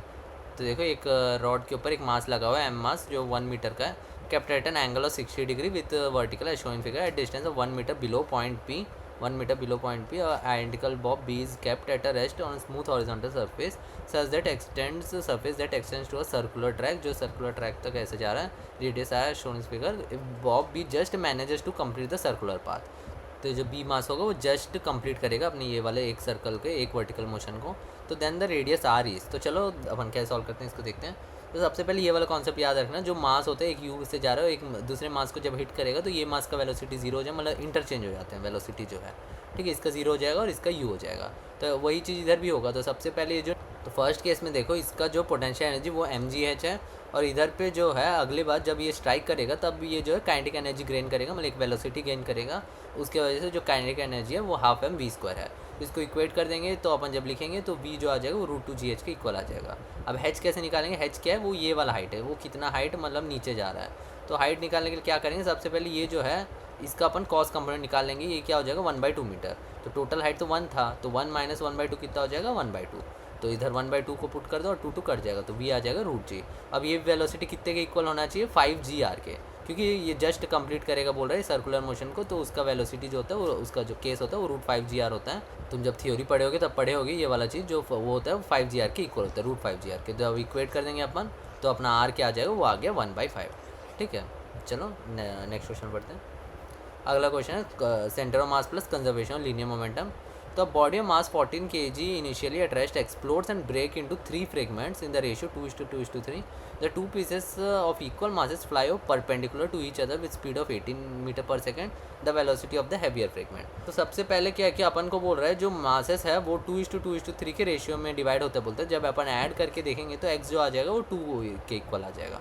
तो अपना मासेस का क्या क्या वैल्यू आ गया, एक आ गया 4 kg, एक 4 kg और एक 6 kg। तो जो इक्वल मासेस है वो बोल रहा है कि 18 मीटर पर सेकेंड की स्पीड में जाता है वो परपेंडिकुलर कंपोनेंट्स में, तो ये जो इधर वर्टिकल जाएगा और ये जो हॉरिजॉन्टल जाएगा, ठीक है। और ये 6 kg का जो अपन को वेलोसिटी निकालना है, तो कैसे निकालेंगे अपन, इसमें जो कंजर्वेशन लीनियर मोमेंटम लगाएंगे। सबसे पहले जो था u0 था, उसके बाद क्या आ गया, ये जो है mv आ गया 18 × 4 72 के कौन से कंपोनेंट, जे कंपोनेंट में, जे कंपोनेंट में जा रहा है। ये जो है इधर पे 72 आई कैप और इधर जो है 6, और इसका जो वेलोसिटी का अपन कंपोनेंट नहीं पता किस डायरेक्शन में, तो डायरेक्ट वी कैप ले लेते हैं अपन। जब अपन उसको निकालेंगे सॉल्व करेंगे तो v आ जाएगा इतना। अब अपन क्या करना, मैग्नीट्यूड निकालना था जो v का था, तो v का मैग्नीट्यूड निकालेंगे तो कितना आ जाएगा 12² + 12², 12√2 आ गया अपना आंसर। तो बहुत ईजी क्वेश्चन थे ये। तो चलो अब अगला ग्रेविटेशन बढ़ते हैं। तो ग्रेविटेशन में जब अपन देखेंगे तो ये क्या कौन सा टॉपिक आता है, ऑर्बिटल वेलोसिटी एनर्जी प्रॉब्लम जो है पूछा गया। ये बहुत इंपॉर्टेंट टॉपिक है ये वाला, बहुत सारे क्वेश्चन पूछे जाते हैं इससे। मैं एक क्वेश्चन ले रहा हूँ इसमें। तो देखो इसमें क्या बोल रहे हैं, initially satellite of 100 kg in a circular orbit of radius 1.5 RE, the satellite can move to a circular orbit of 3 RE। देखो अपन डायग्राम देखते हैं। तो ये जो है अपन का एक ऑर्बिट है ये R1, तो उससे अपन क्या करें, इस ऑर्बिट पे मूव करें R2 पे। ये जो अपना R2 है वो है 3 RE, देखो क्या है R2 अपना 3 RE और R1 जो है 1.5 RE, ठीक है। तो अपन उससे मूव कर रहे हैं। तो अपन का क्या बोल रहा है, ये क्वेश्चन में क्या निकालना बोल रहा है, अपन को एनर्जी कितना सप्लाई करना पड़ेगा, एनर्जी कितना सप्लाई करना पड़ेगा, total final energy minus initial energy, T F minus T I कर देंगे तो अपन को जो कितना एनर्जी इधर पे लगेगा वो अपन को निकल जाएगा। तो टोटल एनर्जी कितना होता है, G M m upon 2r होता है, minus G M m upon 2r, ठीक है ना। और आर क्या हो गया, इसका जो रेडियस है, तो इधर क्या आ गया R2, और फिर इधर जो है इधर माइनस माइनस प्लस हो जाएगा, और फिर जी एम अपॉन 2r करके ये R1 आ जाएगा इधर पे। जब हम इसमें वैल्यूज पुट करके सॉल्व करेंगे तो इतना आ जाएगा। अब देखो ये जो जी का फॉर्मूला होता है वो होता है G M upon r square. तो इधर क्या करेंगे अपन, आर ई और आर ई से मल्टीप्लाई कर देंगे, और फिर इसको जो है इस टर्म को इसको जो है अपन जी के इक्वेट कर देंगे, और जी का वैल्यू अपना क्या है 10, ठीक है। और मास का वैल्यू दिया है, आर ई का भी वैल्यू दिया है, अभी जो है सबका वैल्यू दिया है, तो सबको पुट कर दो। जब सॉल्व करोगे तुम्हारा आंसर आ जाएगा 1000, ठीक। ये होता है तुम्हारा मेथड सॉल्व करने का, तो अपना आंसर आ गया बी ऑप्शन। चलो नेक्स्ट क्वेश्चन देखते हैं। नेक्स्ट क्वेश्चन है एस्केप वेलोसिटी का। तो escape velocity from a spherical planet A is 10 kilometre per second, the escape velocity from another planet B whose density and radius R 10% of those of planet ए।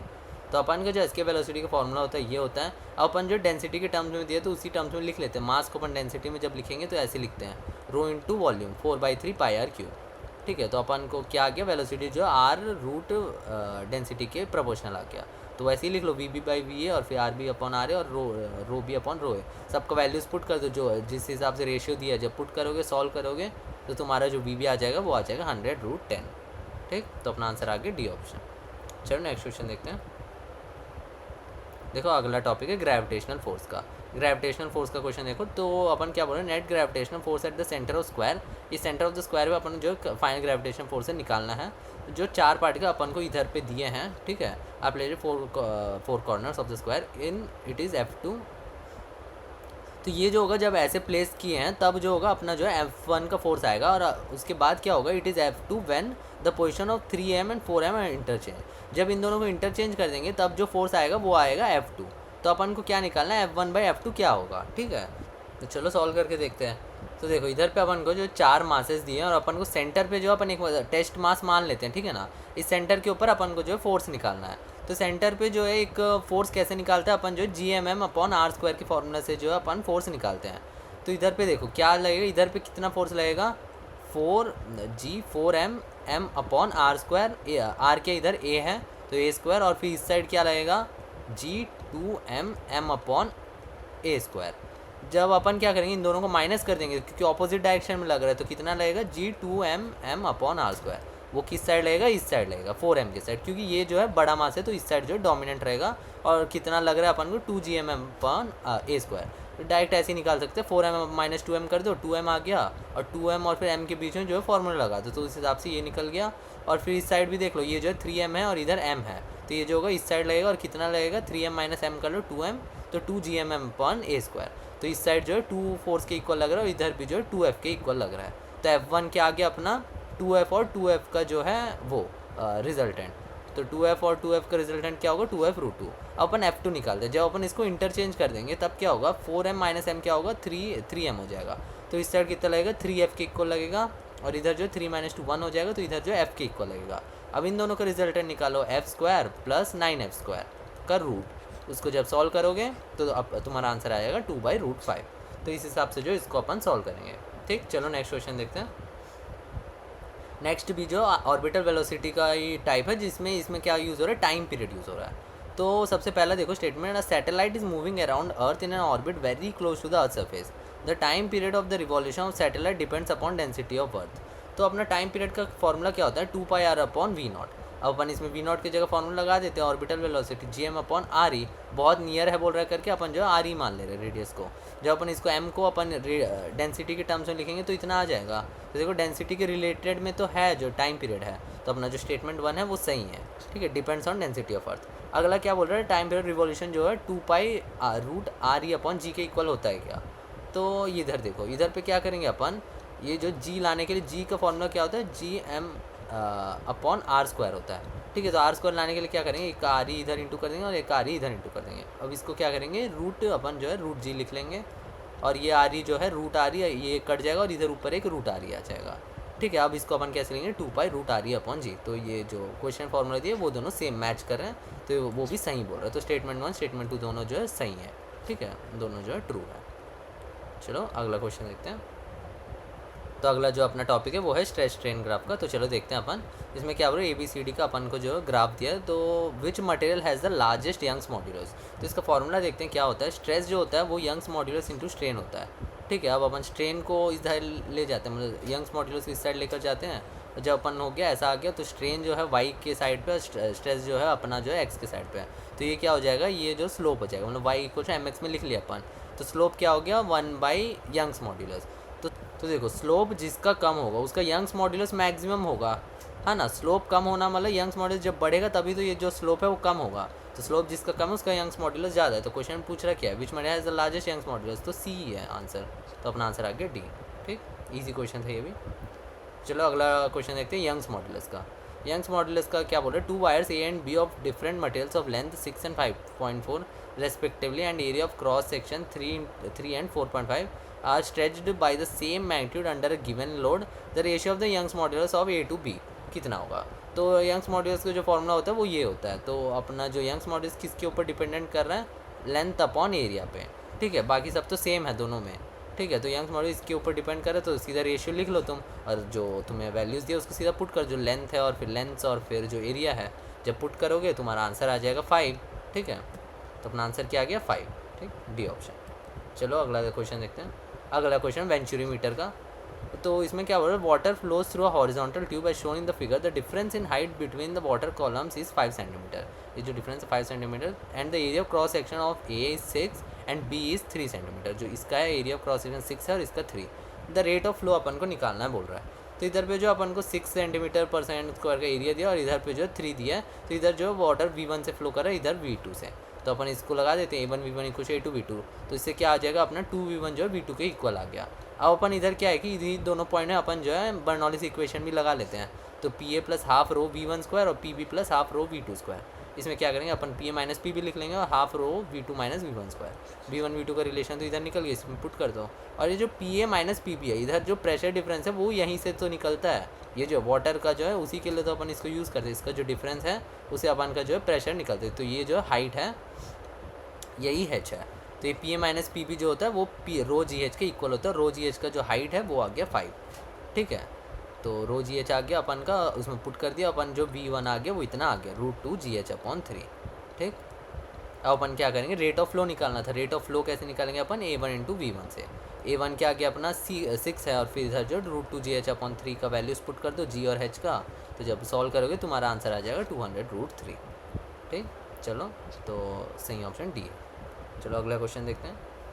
अगला question capillary tube वाला problem है ये।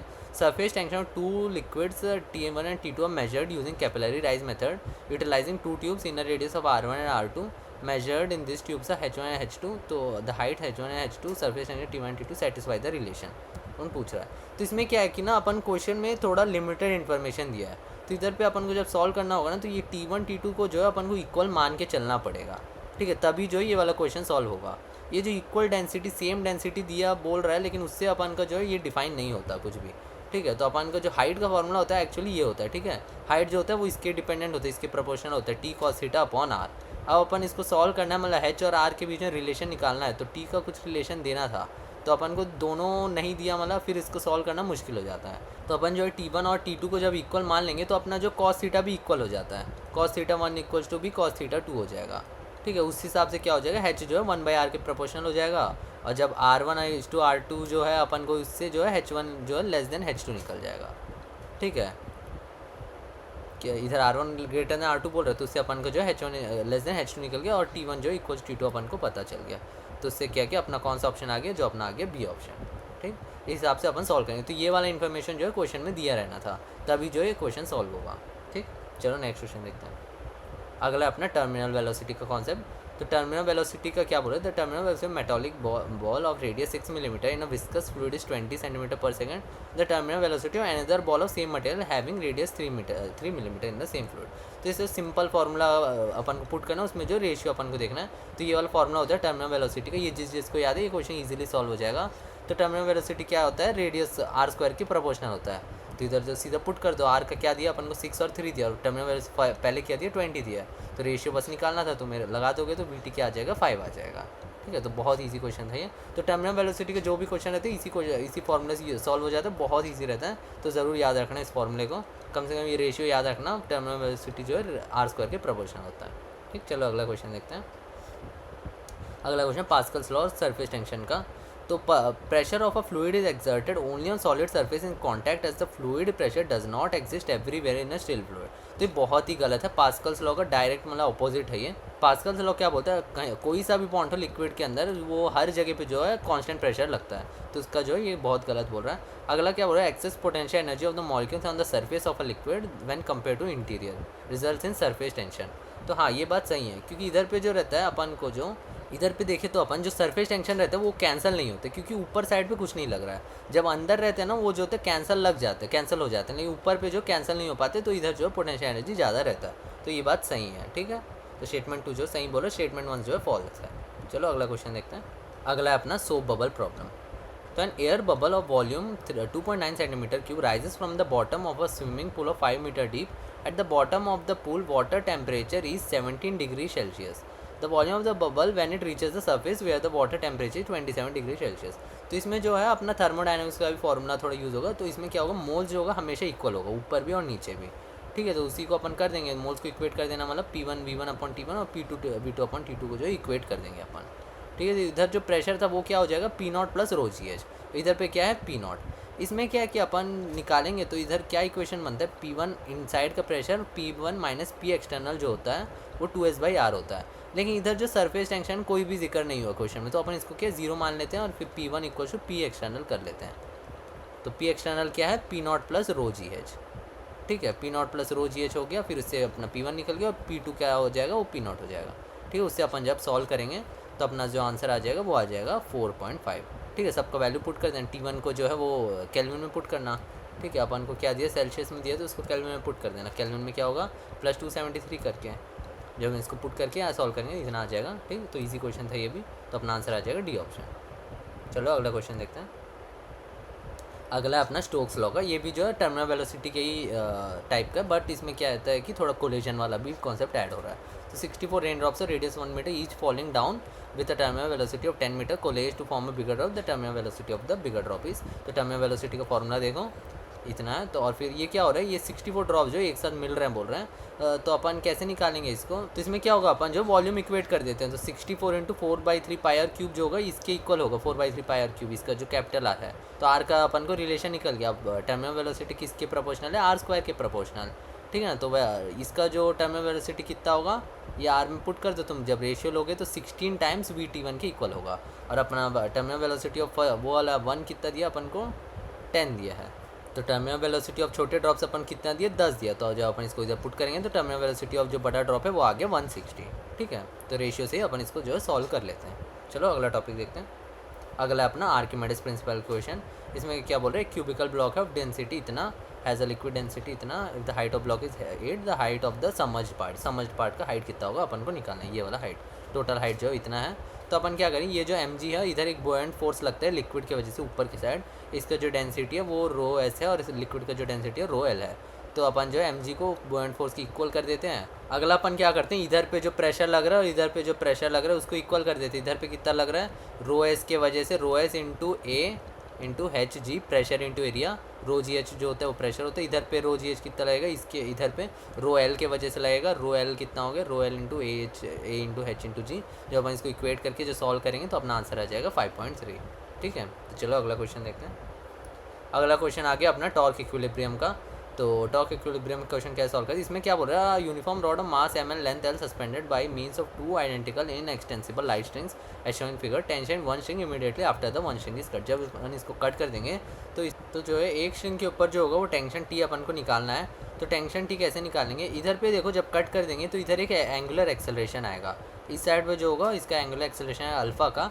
और अपन जब centre of मास पे देखेंगे तो ये जो L/2 के डिस्टेंस पे होगा, L/2 के डिस्टेंस पे एक एक्सेलरेशन भी अपना आ जाएगा। एक्सेलरेशन क्या होगा, अल्फा L/2, ये जो एंगल एक्सेलरेशन इनटू जो ये डिस्टेंस, और नीचे एक mg का भी फोर्स लगेगा। अपन अब क्या करते हैं, इक्वेशन बना लेते हैं। तो mg-2 जो होगा वो ma की इक्वल होगा, a क्या हो गया, अल्फा L/2। तो ये जो आगे पहला इक्वेशन आ गया। अब अगला इक्वेशन क्या होगा, अपन टॉर्क बैलेंस कर लेते हैं। मतलब टॉर्क जो होता है वो I अल्फा के इक्वल होता है ना। टॉर्क कितना होगा, इधर पे m g l by two के इक्वल है, ये जो फोर्स है और फिर इधर जो डिस्टेंस है, तो इससे टॉर्क निकल गया और मोमेंट ऑफ इनर्शिया कितना हो जाएगा m l square by three, ठीक है, क्योंकि इधर पे लग रहा है अपन को जो एंड पे, m l square by three into जो अल्फ़ा, ठीक है। अल्फ़ा जब अपन पुट करेंगे और फिर इसको जब अब अपन क्या करेंगे, इसको थोड़ा मैनिपुलेट करके इधर से एम अल्फ़ा बाई थ्री का वैल्यू निकालेंगे और एम अल्फ़ा बाई टू का, तो उससे क्या आ जाएगा, उसका वैल्यू आ गया अपना 3mg/4, उसको अपन क्या करेंगे इधर पुट कर देंगे, ठीक है। इधर पुट करके जब अपन सॉल्व करेंगे तो अपना टी का वैल्यू आ गया mg/4, जो अपन को निकालना था टेंशन, ठीक है। तो इसको अपन जो है टिक कर लेंगे, बी ऑप्शन। चलो नेक्स्ट क्वेश्चन देखते हैं। अगला टॉपिक है अपना एंगुलर मोमेंटम का। तो two cars A and B of each mass 10⁻³ kg are moving on a parallel track separated on a distance of 10 metre in same direction with speed 72 and 36, the magnitude of angular momentum car with respect to car B. तो अपन का जो है दो parallel track पे दो car जो जा रहे हैं, एक 20 मीटर पर सेकंड से, एक 10 मीटर पर सेकंड से, जो 10 मीटर से डिवाइडेड है। तो जब अपन को एंगुलर मोमेंटम जो निकालना है विद रिस्पेक्ट टू बी, तो उसके लिए अपन क्या करेंगे, बी को रेस्ट पे ला लेंगे, तो 10-10 दोनों साइड पे दे दो। तो ये जो आ रहा है 10 पे जा रहा है, एंगुलर मोमेंटम क्या होता है m into v into d, इधर पे जो वी होगा वो वी रिलेटिव होगा, तो अपन जब वैल्यूज पुट करेंगे तो अपना आंसर आ जाएगा 10⁵, ठीक। चलो नेक्स्ट क्वेश्चन देखते हैं। तो अगला टॉपिक है रोलिंग इन पुली। तो ये जो वैरायटी है वो इस बार बहुत ज़्यादा पूछा गया है, 3-4 बार पूछा गया मेरे हिसाब से, सेम टाइप का ही, तो इसको ज़रूर देख के जाना, ये पैटर्न में फिर ज़रूर ये पूछा जाएगा।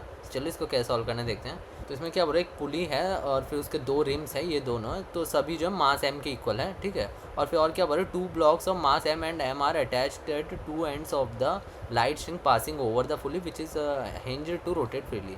तो इधर पे क्या हो रहा है, ये पुली जो रोटेट हो रहा है, ठीक है। रोटेट हो रहा है मतलब इसका जो टेंशन होगा वो इधर पे और इधर पे इक्वल नहीं होगा। रोटेट होने के वजह पुली की वजह जो है एक्स्ट्रा फोर्स लगेगा, तो इधर का टेंशन और इधर का टेंशन जो अलग अलग होगा, ठीक है। The magnitudes of the acceleration experience by the blocks, तो मैं ये ब्लॉक्स के द्वारा एक्सपीरियंस किया जाने वाला है एक्सेलरेशन कितना होगा पूछ रहा है। तो रोटेट होने की वजह क्या हो गई, इधर पे T2 हो गया, इधर पे T1 मान लिया अपन। अब इक्वेशंस बना लेते हैं, जो mg - 2 हो जाएगा वो me हो जाएगा, और T1 - mg जो इस साइड मूव करे तो T1 - mg जो है me के इक्वल हो गया, ठीक है, स्मॉल m। और फिर और एक इक्वेशन क्या आ गया, अपन जो T2R, ये देखो T2 और फिर R, टॉर्क का इक्वेशन लगा रहे अपन, और T1R, T2R - T1R equals to जो है I into A/R, I alpha का इक्वल होता है, अल्फ़ा क्या हो गया, अल्फ़ा जो हो जाएगा A/R हो जाएगा। तो जब अपन 3 इक्वेशन बना लिए, इसको जब अपन सॉल्व करते हैं तो ये वाला फार्मूला आता है। तो ये वाला फार्मूला अपन को सीधा याद रहना चाहिए, अपन जो है बहुत सारे सेल जो डिराइव करके रखते हैं अपने नोट्स में जो है, तो इसको ज़रूर याद रखना, ये बहुत जगह काम आ जाएगा।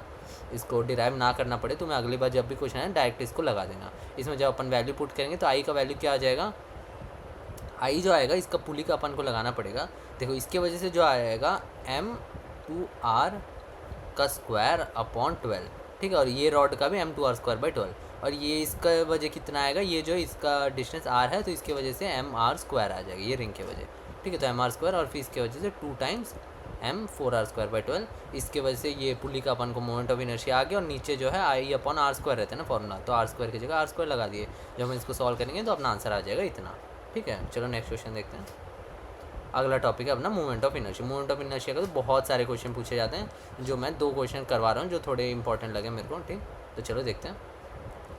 तो एक सॉलिड स्फीयर, 2 सॉलिड स्फीयर है, उसका अपन को जो इस साइड पे जो सेंटर मतलब जहाँ टच हो रहे हैं उधर उस एक्सिस से अपन को जो मोमेंट ऑफ इनर्शिया निकालना है। कैसे निकालेंगे अपन, तो स्फीयर का जो सेंटर पे होता है 2/5 mr², और अपन इधर क्या करें पैरेलल एक्सिस थ्योरम लगा देंगे, तो प्लस जो होगा अपन का mr² हो जाएगा, ठीक है। उससे क्या हो जाएगा, ये 7/5 mr² हो जाएगा। तो इधर फर्स्ट वाले का कितना होगा 7/5 m1r1², इधर पे कितना होगा m2r²। इसको अपन जब सॉल्व करेंगे तो अपना आंसर आ जाएगा 0.63, ठीक। इजी क्वेश्चन था। चलो आगे देखते हैं।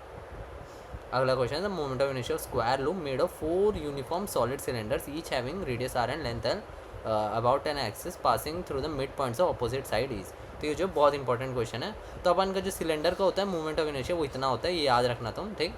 तो इसमें क्या बोल रहा है अपन को, ये चारों सिलेंडर से अपन क्या कर दिए हैं, एक स्क्वायर बना दिए है ना, ऐसे पुट करके। अब अपन को क्या कि इसके सेंटर से अपन को जो मोमेंट ऑफ इनर्शिया निकालना है, तो इसके वजह से कितना होगा अपन देख लिए, इधर कितना होता है ml² + 12 + mr²/4, तो ये जो हो जाएगा 2 टाइम्स, तो इसके वजह और इसके वजह से। और इस सिलेंडर के वजह कितना मोमेंट ऑफ इनर्शिया होगा, ये देखो इधर से सेंटर से जो है इधर पे mr²/2 होता है मोमेंट ऑफ इनर्शिया, और इधर से अपन क्या है कि l/2 डिस्टेंस जाना है, ठीक है, l/2 डिस्टेंस। तो mr²/2 + ml²/4, ठीक है, इंटू 2 टाइम्स इसका और इसका दोनों का। जब अपन इसको ऐसे सॉल्व करेंगे तो m जो आ जाएगा m/4 आएगा। वो कैसे आएगा, इधर पे देखो क्या बोल रहा है, take the mass of the entire loop as m। Entire loop का जो मास है वो m है, तो चारों का अपन डिवाइड कर लिया m/4 से, तो एक का कितना आ गया m/4, ठीक है। m/4 आ गया। उसी को इधर पुट करके सॉल्व कर लेना तो तुम्हारा आंसर जो आ जाएगा इतना आ जाएगा। ठीक, चलो नेक्स्ट क्वेश्चन देखते हैं। अगला जो है एंगुलर मोमेंटम का टॉपिक है। तो इसमें क्या बोल रहा है, 2 small balls of with mass 2m and 2m are attached to both ends of a rigid rod of length d and negligible mass. The angular momentum of the system is L about the axis through its center of mass and perpendicular to the rod. Then angular velocity of the system about a. इसका जो diagram बनेगा ऐसा होगा। तो अपन को जो centre of मास के थ्रू एंगुलर मोमेंटम निकालना है, वो कैसे निकालेंगे अपन, तो मास जो है अटैच्ड है एंड पे, तो ये जो होगा R1 पे होगा और इधर से जो होगा R2 पे होगा सेंटर ऑफ मास। तो अपन क्या करेंगे, इसको सबसे पहले MR1 इक्वल्स टू 2MR2 कर देंगे। उससे अपना जो और एक चीज़ क्या है कि R1 प्लस R2 जो है वो टोटल डिस्टेंस है, R1 प्लस R2 जो D है, तो R2 कितना आ गया, D/3 आ गया। अब मोमेंट ऑफ इनर्शिया कैसे निकलेंगे, m इंटू R1² m, और फिर ये R1 क्या हो जाएगा, R1 जो हो जाएगा 2D/3, तो m 4D²/9 प्लस 2m जो है R2 क्या हो गया, D/3 का स्क्वायर। इससे जो हो गया I निकल गया। अब अपन का एंगुलर मोमेंटम फॉर्मूला क्या होता है, L=I ओमेगा। अब ओमेगा कैसे निकालेंगे अपन, L/I से। I अपन का क्या निकल गया, 2mD²/3, उसको पुट कर दिए इधर, तो ओमेगा का अपना रिलेशन इतना निकल गया। उसमें अपन कौन सा ऑप्शन हो जाएगा अपना, देखो 3/2 जो है इसमें दिया है, बी ऑप्शन अपना सही है। ठीक, चलो अगला टॉपिक देखते हैं अपना। अगला टॉपिक है अपना कैविटी प्रॉब्लम्स। ये भी बहुत इंपॉर्टेंट टॉपिक है, ये वाले वैरायटी भी जो बहुत रिपीट होते हैं। तो चलो इसको सॉल्व करके देखते हैं अपन। तो अपन जो है इस मास का मोमेंट ऑफ इनर्शिया कैसे निकालते हैं, उसके लिए अपन क्या करते हैं, आई टोटल माइनस 2 इंटू, मतलब जो भी है इधर आई रिमूव्ड 2 टोक है, तो इसको अपन जो है माइनस कर देंगे। जितना भी रिमूव्ड वाला पार्ट है, खाली पार्ट, उसका जो मोमेंट ऑफ इनर्शिया अपन उसमें से माइनस कर देते हैं टोटल में से। तो टोटल कितना निकलता है, टोटल कैसे निकलेगा, डिस्क का mr²/2 से। और फिर आई रिमूव्ड कितना होगा, इसका कितना होगा मोमेंट ऑफ इनर्शिया, सबसे पहले इसके सेंटर पे इसका देखो मोमेंट ऑफ इनर्शिया कितना होगा, mr²/2 है ना। इसका m कैसे निकलेगा, टोटल मास था m है ना, m जो हो जाएगा वो एरिया के प्रोपोर्शनल होता है, मतलब r² के प्रोपोर्शनल होता है। तो स्मॉल m कितना होगा, m/16, क्योंकि इधर जो है r/4 दिया हुआ है अपन को, r/4 दिया है, इसको जब पुट करोगे तो टोटल स्मॉल m हो जाएगा वो m/16 हो जाएगा। अब इसका अपन जो मोमेंट ऑफ इनर्शिया निकाल सकते हैं, कैसे निकालेंगे, mr²/2 से ही। r क्या आ गया अपना, r/4 आ गया, r/4 है तो r/4 का स्क्वायर हो जाएगा। उधर ही अपन पुट कर दिया, m का वैल्यू अभी पुट नहीं किया है। और फिर प्लस जो है इधर तक, इधर से जो है इधर तक अपन को ऐड करना पड़ेगा mr²। mr कितना इधर 3/4r है, तो इसको अपन mr² कर दिए, तो 3/4r का स्क्वायर। जो हम इसको सॉल्व करेंगे अपना जो आंसर आ जाएगा इतना आ जाएगा। इसमें जो है m के जो स्मॉल m की जो इसको पुट कर देना, ठीक है, और इसको सॉल्व कर लेना। ठीक, चलो अगला क्वेश्चन देखते हैं। अगला क्वेश्चन रेडियस ऑफ गायरेशन का, तो ये भी इंपॉर्टेंट टॉपिक है। तो इसमें क्या बोल रहा है, ये जो स्पीयर है वो इस एक्सिस के तरफ रोटेट कर रहा है, बोल रहा है इसके एक्सिस की तरफ। तो अपन को जो है इसका रेडियस ऑफ गायरेशन निकालना है। अब क्या होगा, ये जो सेंटर की तरफ जो होगा उसका जो IC होगा, और इधर तरफ मूवमेंट ऑफ इनर्शिया कितना होगा, IC प्लस जो है ये डिस्टेंस md²। ठीक है, और रेडिएशन गायरेशन फॉर्मूला क्या होता है, √I/m। √I/m के लिए I की जगह ये वाला फॉर्मूला लगा दो। I क्या होगा, इसका I जो होगा वो होगा, इसमें I लगा दो, I क्या होगा, I जो होगा 2/5mr² प्लस md²। ठीक है, उसी को इधर पुट कर दिया। अब इसको इधर पे पुट करने के बाद mm जो है कट जाएंगे, है ना। तो रेडियस ऑफ गायरेशन टोटल इतना आ गया। अब r और d का वैल्यू अपन क्वेश्चन में दिया है, रेडियस 10 है, डिस्टेंस 15। जब अपन इसको पुट करके सॉल्व करेंगे अपना जो आ जाएगा √265, तो n का वैल्यू आ जाएगा 265। ठीक, ईजी क्वेश्चन था ये। चलो नेक्स्ट क्वेश्चन देखते हैं। अगला अपना topic kinetic energy and potential energy of charges. तो consider two metallic spheres of radius r each having charge q and mass m. The centers having an initial separation 4r. Both the spheres have given an initial speed of u towards each other. The minimum value of u so that they can just touch each other. तो इसमें क्या है कि अपन minimum value you पूछ रहे हैं ताकि वो जो फाइनल में जस्ट टच करे। तो दोनों का वेलोसिटी जो होगा 0 हो जाएगा। स्टार्टिंग में जो वेलोसिटी u दिया है, तो ये फाइनल पोजीशन इसका जो सेपरेशन था वो 4r था। और अपन क्या दिया क्वेश्चन में, ये देखो kq² is greater than gm²। तो इसका सिग्निफिकेंस क्या है कि जो अपन को बोल रही है इलेक्ट्रोस्टैटिक फोर्स जो है वो ग्रेविटेशन फोर्स से ज़्यादा है। ग्रेविटेशन फोर्स किस तरफ लगता है, इधर, और इलेक्ट्रोस्टैटिक फोर्स इस तरफ लगेगा। तो इसका ज़्यादा है, मतलब ये जो दोनों चार्जेस जो होंगे रिपल होंगे। ठीक है, तो रिपल्शन फोर्स ज़्यादा है। तो अपन एनर्जी कंजर्वेशन लगा देते। स्टार्टिंग में काइनेटिक एनर्जी देख लो, दोनों का जो हाफ mv² हो जाएगा उसको लिख लो। उसके बाद जो है इलेक्ट्रोस्टैटिक पोटेंशियल एनर्जी कितना होगा, kq²/r हो जाएगा, जो टोटल सेपरेशन है। तो kq²/4r आ गया। ठीक, उसके बाद जो अपना -gmm/r², उसके बाद क्या आ गया, ग्रेविटेशन पोटेंशियल एनर्जी भी लिख लो। वो कितना होता है, -gmm/r होता है। तो -gm²/4r टोटल सेपरेशन इतना। उसके बाद क्या होगा, जब इधर आ जाएंगे, जब टच करेंगे तो इसका सेपरेशन 2r है। उस टाइम पे kq²/2r होगा, -gm²/2r होगा। जब इसको सॉल्व करेंगे तो अपना आंसर जो आ जाएगा वो mu² इक्वल इसके इक्वल आ जाएगा। और फिर u का जब अपन इसको रूट लेके अपन जब सॉल्व कर लेंगे तो इसका वैल्यू आ जाएगा एक तो तो जो ऑप्शन सही है उसको टिक कर लेना, ठीक। जो चलो अगला का टॉपिक देखते हैं। तो चलो अगला टॉपिक है गॉस लॉ का, इसका क्वेश्चन भी सॉल्व करके देखते हैं। इसमें जो पहली बार अपन को जो 2 चार्ज रख के पूछा गया, पहले जो होता था हमेशा कभी भी कहीं भी एक चार्ज को जब पुट करके उसका जो है इलेक्ट्रिक फ्लक्स निकालने बोलता था, पहली बार 2 चार्ज को पूछा गया। तो इसको कैसे सॉल्व करते हैं देखते हैं। तो सबसे पहले इस चार्ज का देखो, इस चार्ज के द्वारा कितना होगा इलेक्ट्रिक फ्लक्स जो है, देखो इससे जो होगा इसको निकालने के लिए अपन इधर एक क्यूब मान लेंगे, ठीक है। इधर एक क्यूब मान के अपन क्या कर देंगे, इसको जब सॉल्व करेंगे तो अपना जो आ जाएगा Q/2 एप्सिलॉन नॉट, क्योंकि 2 है अपन को एक क्यूब से निकालना, तो Q/2 एप्सिलॉन नॉट कर देंगे, ठीक। और अपन जब 2 क्यूब के लिए निकालेंगे तो 2 क्यूब के लिए क्या करना पड़ेगा अपन को, और 7 क्यूब बनाना पड़ेगा। इधर एक टोक और फिर इस साइड पे एक टोक, इस साइड पे एक टोक और ऊपर भी, ठीक है। ऊपर भी जब अपन बनाएंगे ऐसा करके तो वो जब होगा तब होगा पूरा टोटल जो होगा एक बॉक्स बनेगा। और 2Q/8 एप्सिलॉन नॉट से जो है अपन को एक क्यूब से जो है अपन को फ्लक्स निकलेगा।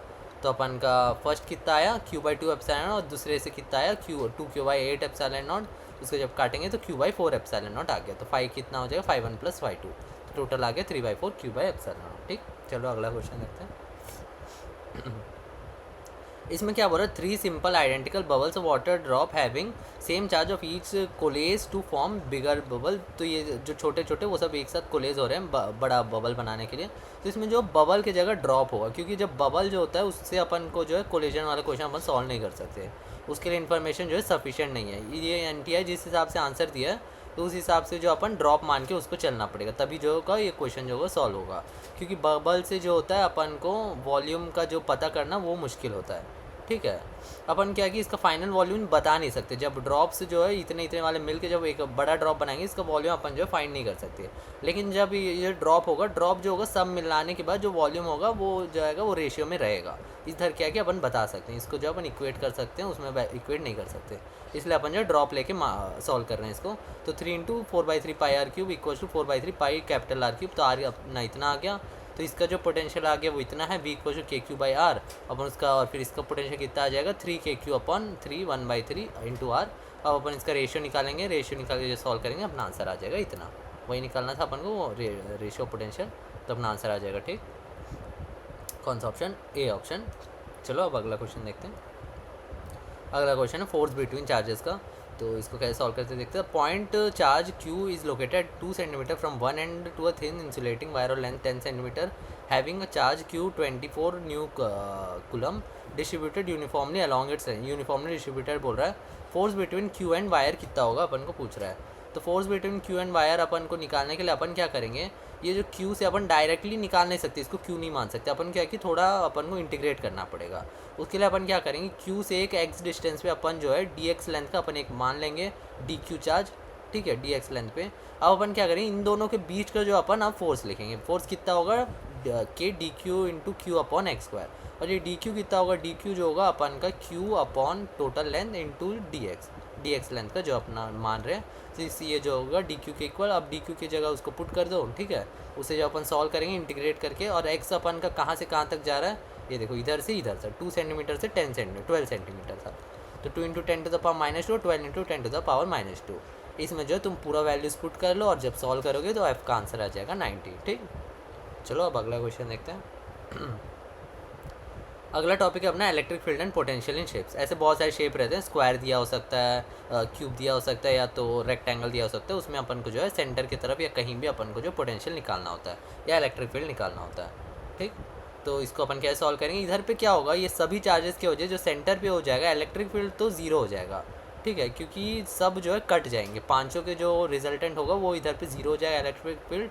और पोटेंशियल जो होगा सभी का जो डिस्टेंस है वो इक्वल है ना, तो कितना हो जाएगा, ये जो होगा KQ/R सबका ऐड होके जो 5KQ/R आ जाएगा, ठीक। तो अपना पोटेंशियल आ गया 5KQ/R। तो कौन सा ऑप्शन आ गया, ये वाला ऑप्शन, ठीक, B ऑप्शन, ठीक है। चलो अगला क्वेश्चन देखते हैं। अगला क्वेश्चन क्लॉक क्वेश्चन। ये क्लॉक में भी रहता है कि जितने भी टाइम है अपना 1 2 सभी में जो है एक एक चार्ज रख दे तो सेंटर पे कितना होगा, ये सब पूछा जाता है। तो उस हिसाब का ये जो क्वेश्चन है इसमें क्या हो जाएगा, अपन को ऐसा ही देखो चार्जेस दिया है तो इधर इधर जो हो जाएगा, देखो ये वाला चार्ज और ये वाले चार्ज से जो है कट जाएंगे, इधर पे जो इलेक्ट्रिक फील्ड लग रहा है, ये वाले चार्ज और ये वाले चार्ज की वजह पे कट जाएगा, इधर पे जो है इस साइड लगेगा नेगेटिव है करके और पॉजिटिव है करके ये भी इसी साइड रिपल करेगा। तो ये वाला जो है बस अपन को काउंट होगा।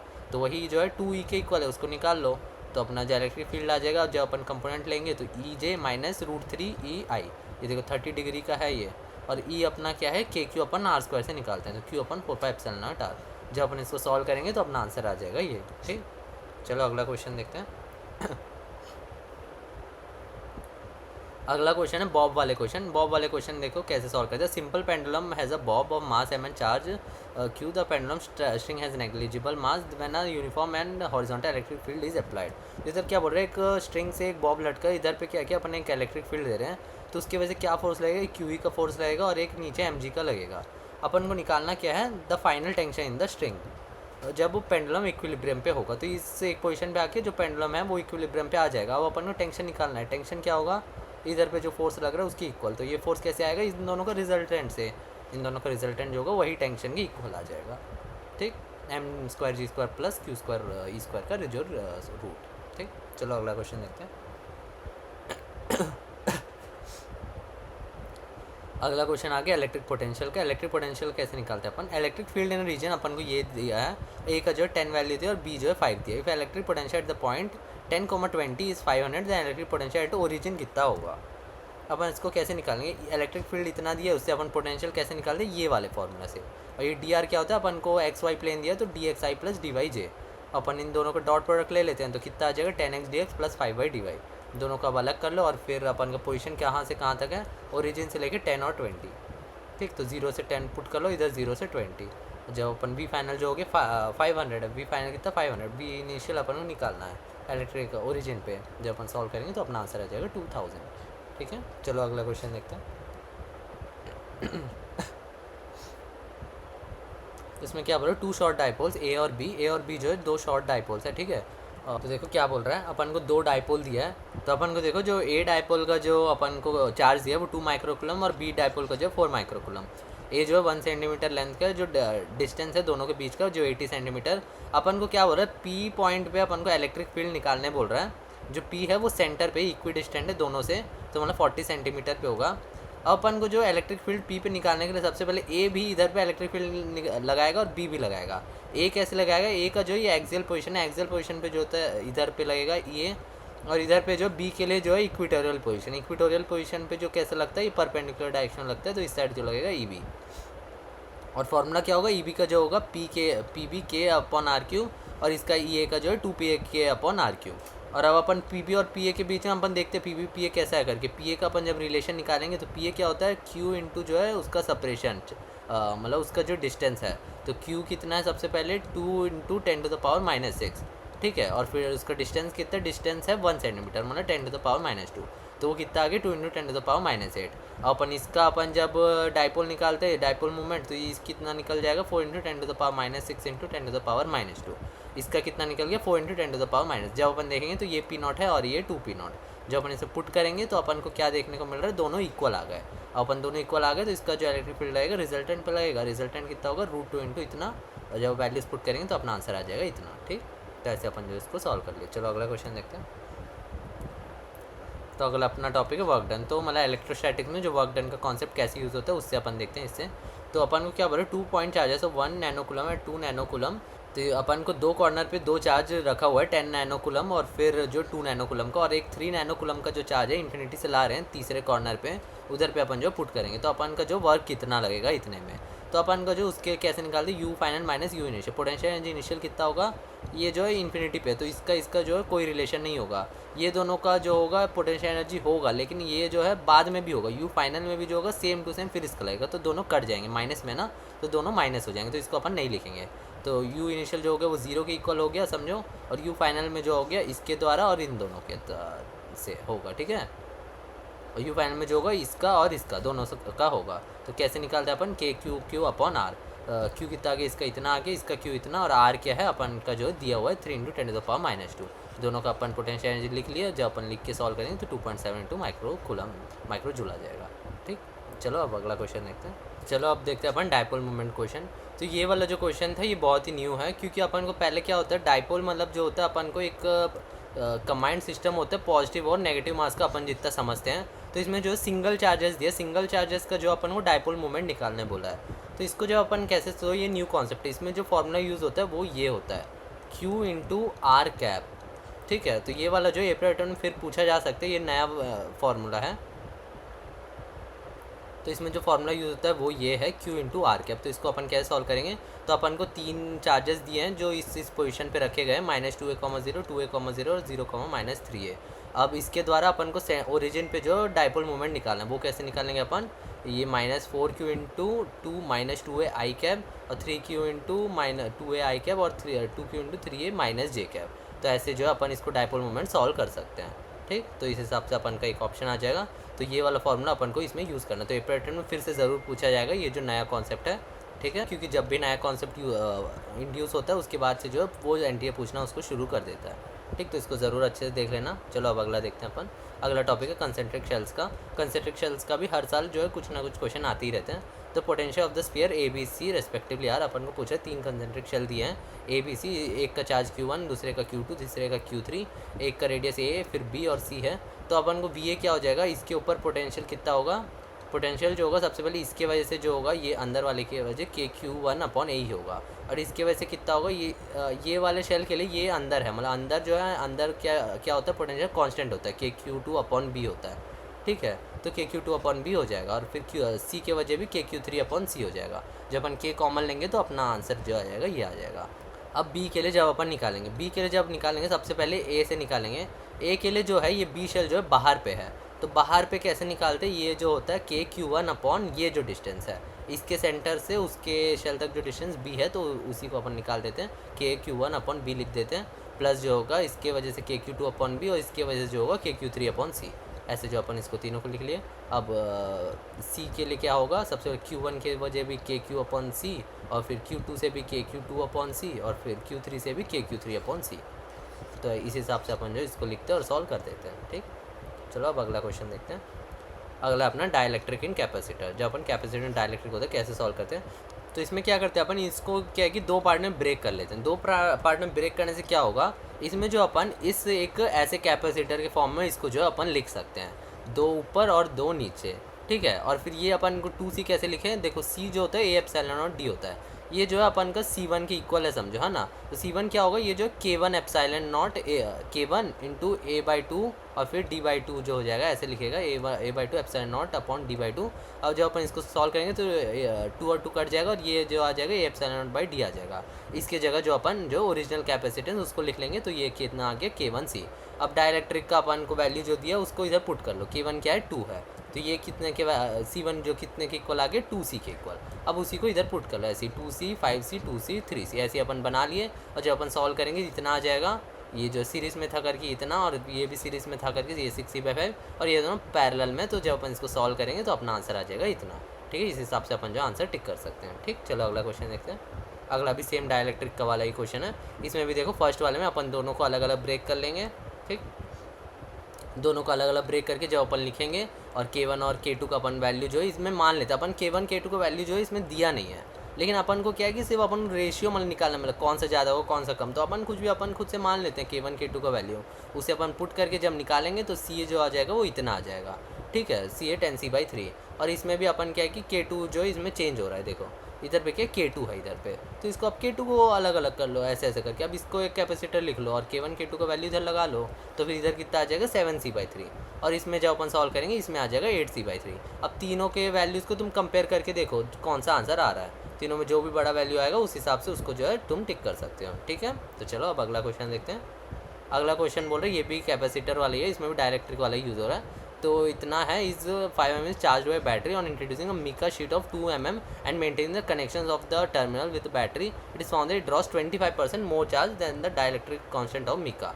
तो ये क्या हो रहा है, कैपेसिटर है बोल रहा है, जो इसका इधर चार्ज था CV। अब क्या कर रहे हैं अपन, एक 5 mm का अपन जो एक डाइलेक्ट्रिक अंदर इंड्यूस कर रहे हैं, उसकी वजह से क्या हो जाएगा, इसका कैपेसिटेंस जो होगा C' हो जाएगा, और ये जो चार्ज इधर लेगा ये जो हो जाएगा वो भी C' भी हो जाएगा।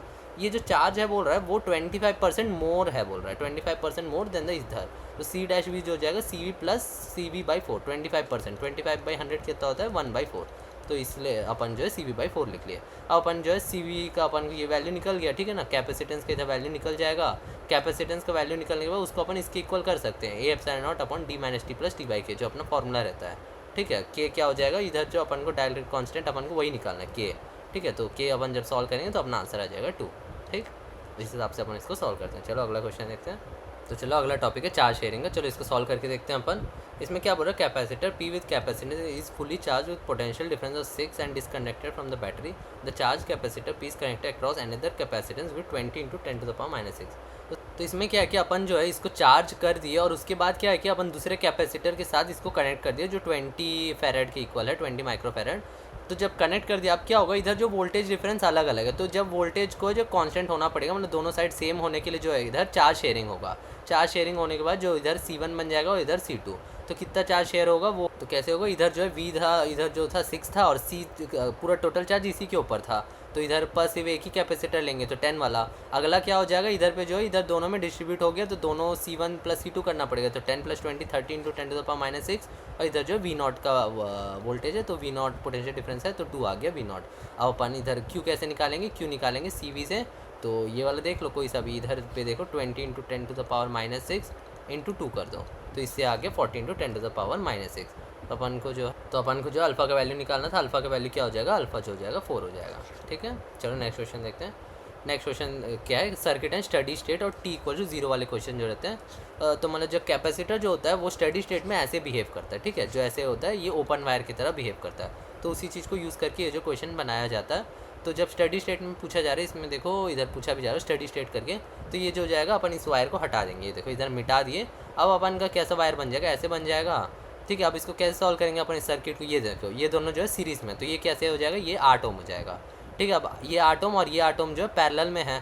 पैरेलल में जब हो जाएगा तो ये 4 ओम हो जाएगा और 4 ओम और 1 ओम जो है वो सीरीज़ में, तो 5 ओम और फिर 10/5 कितना हो जाएगा, 2। तो अपना करंट आ गया 2 एम्पियर। तो 2 एम्पियर इधर से फ्लो कर रहा है। अब 2 एम्पियर जब इधर से जा रहा है तो इधर ब्रेक करना पड़ेगा। अब देखो इधर पे कितना आ गया, 8 ओम है, 4 और 4 8 और इधर भी 8, तो इक्वल रेजिस्टेंस है। तो दोनों साइड जो है इक्वल करंट जो जाएगा, इधर 1 एम्पियर और इधर 1 एम्पियर। तो इधर से एमीटर से कितना करंट फ्लो करेगा, ये वाला 1 एम्पियर जो है इधर से फ्लो करने वाला है। तो वही अपन को पूछ रहा था, the reading of the ammeter, तो वो हो जाएगा 1, बी ऑप्शन। ठीक, चलो नेक्स्ट क्वेश्चन देखते हैं। अब जो आएगा हीट जनरेटेड वाले question, heat generated in 1 minute between points A and B in the given circuit with internal resistance of 1 ओम। तो ये क्या हो जाएगा, अपन इधर क्या करते हैं, ये देखो इधर अपन को बैलेंस दिख रहा है 1 × 4 और 2 × 2। तो ये बैलेंस बीच स्टोन बीच है, तो बीच वाला अपन जो है हटा देते हैं। हटा देने के बाद अपन जो ये दोनों सीरीज़ में, ये दोनों सीरीज़ में, तो ये जो आ गया 3 आ गया, 6 आ गया और ये जो अपन फिर पैरेलल में तो ये 2 आ गया। अब अपन जब I निकालते हैं इससे, तो I कैसे हो जाएगा, इंटरनल रेजिस्टेंस एक तो 1 भी था तो 2 + 1 3 और 9 जो है वोल्ट था, तो 9.3 कितना आ गया, I जो 3 एम्पियर जो इधर से फ्लो कर रहा है, 3 एम्पियर इधर से फ्लो कर रहा है। अब अपन को निकालना है, क्या निकालना है, हीट जनरेटेड कहाँ पे, अक्रॉस द पॉइंट्स, इधर पे across the points A and B निकालना है। तो A एंड B के तरह के पास कितना अपन को वो है, रेजिस्टेंस जो है वो 2 है। ठीक है ना, तो 2 है। तो हीट का फॉर्मूला क्या होता है, I² RT, RABT। I कितना आ गया, 9 आ गया क्योंकि 3 का स्क्वायर। ठीक है, I² जो आ गया 9 आ गया और फिर रेजिस्टेंस कितना 2 और फिर T कितना निकल गया, वो आ गया 60। इधर पे देखो टाइम पीरियड कितना बोल रहा है, 1 मिनट बोल रहा है, तो 60 सेकंड्स। तो उससे अपन जब सॉल्व करेंगे तो 1080 आ जाएगा अपना आंसर। ठीक, चलो नेक्स्ट क्वेश्चन देखते हैं। अगला क्वेश्चन मीटर ब्रिज का, तो बहुत ईजी क्वेश्चन ये भी। तो चलो इसको सॉल्व करके देखते हैं। तो इसमें क्या बोल रहा है, total length of potentiometer wire is 50 centimetre in the arrangement is show in the figure. P is the point where the galvanometer shows 0 reading. तो जहाँ पे 0 रीडिंग होता है उधर पे जो होता है वो रेशियो जो होता है वो इक्वल होता है।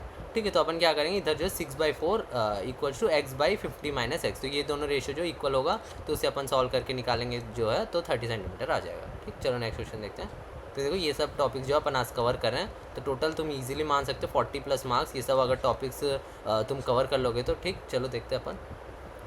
तो देखो मैक्स पावर ट्रांसफर थ्योरम अगला टॉपिक जो है। तो battery with EMF E and internal resistance R is connected across a resistance R, the power consumption in R will be maximum. तो कहाँ पे मैक्सिमम पावर जो है कंजम्पशन होगा, तो वो सिंपल रहता है, हर एक जन पढ़ाते हैं, हर एक के नोट्स में ये वाला जो है मिल जाएगा तुम्हें। जो इंटरनल रेजिस्टेंस और R जो होता है जब इक्वल होता है तभी जो होता है मैक्सिमम पावर कंजम्पशन होता है। तो बहुत ही स्ट्रेट फॉरवर्ड क्वेश्चन है ये, डायरेक्ट नोट से उठ के आ जाता है ये वाला क्वेश्चन जो है। तो चलो फिर से भी पूछा जा सकते हैं क्वेश्चन, पहले भी पूछा गया है। चलो अगला क्वेश्चन देखते हैं। अगला सर्किट प्रॉब्लम से, सर्किट प्रॉब्लम्स को अपन सॉल्व करके देखते हैं। तो ये एक ऐसा सर्किट दिया अपन को।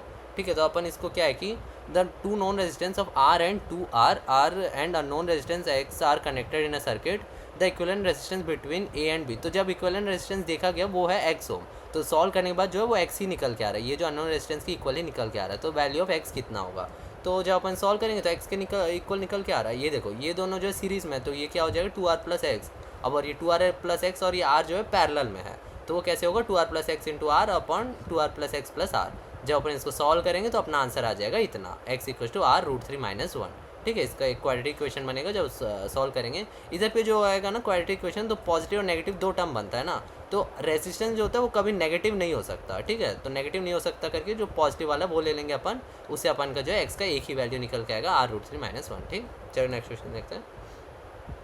देखो इसमें जो अपन को एक सर्कल दे दिया है और फिर इधर क्या बोल रहा है, equivalent resistance between point A and B को निकालने बोल रहा है। और फिर ये देखो ये दोनों भी जो है एक वायर है और ये सब एक वायर है। इसको अपन कैसे डिवाइड करते हैं, ये देखो इसको एक रेजिस्टेंस में डिवाइड कर देते हैं, ऐसा ये देखो इसको एक रेजिस्टेंस में डिवाइड कर लियो, बीच वाला जो उसको भी डिवाइड कर लिया और इधर भी एक रेजिस्टेंस में डिवाइड कर लिया।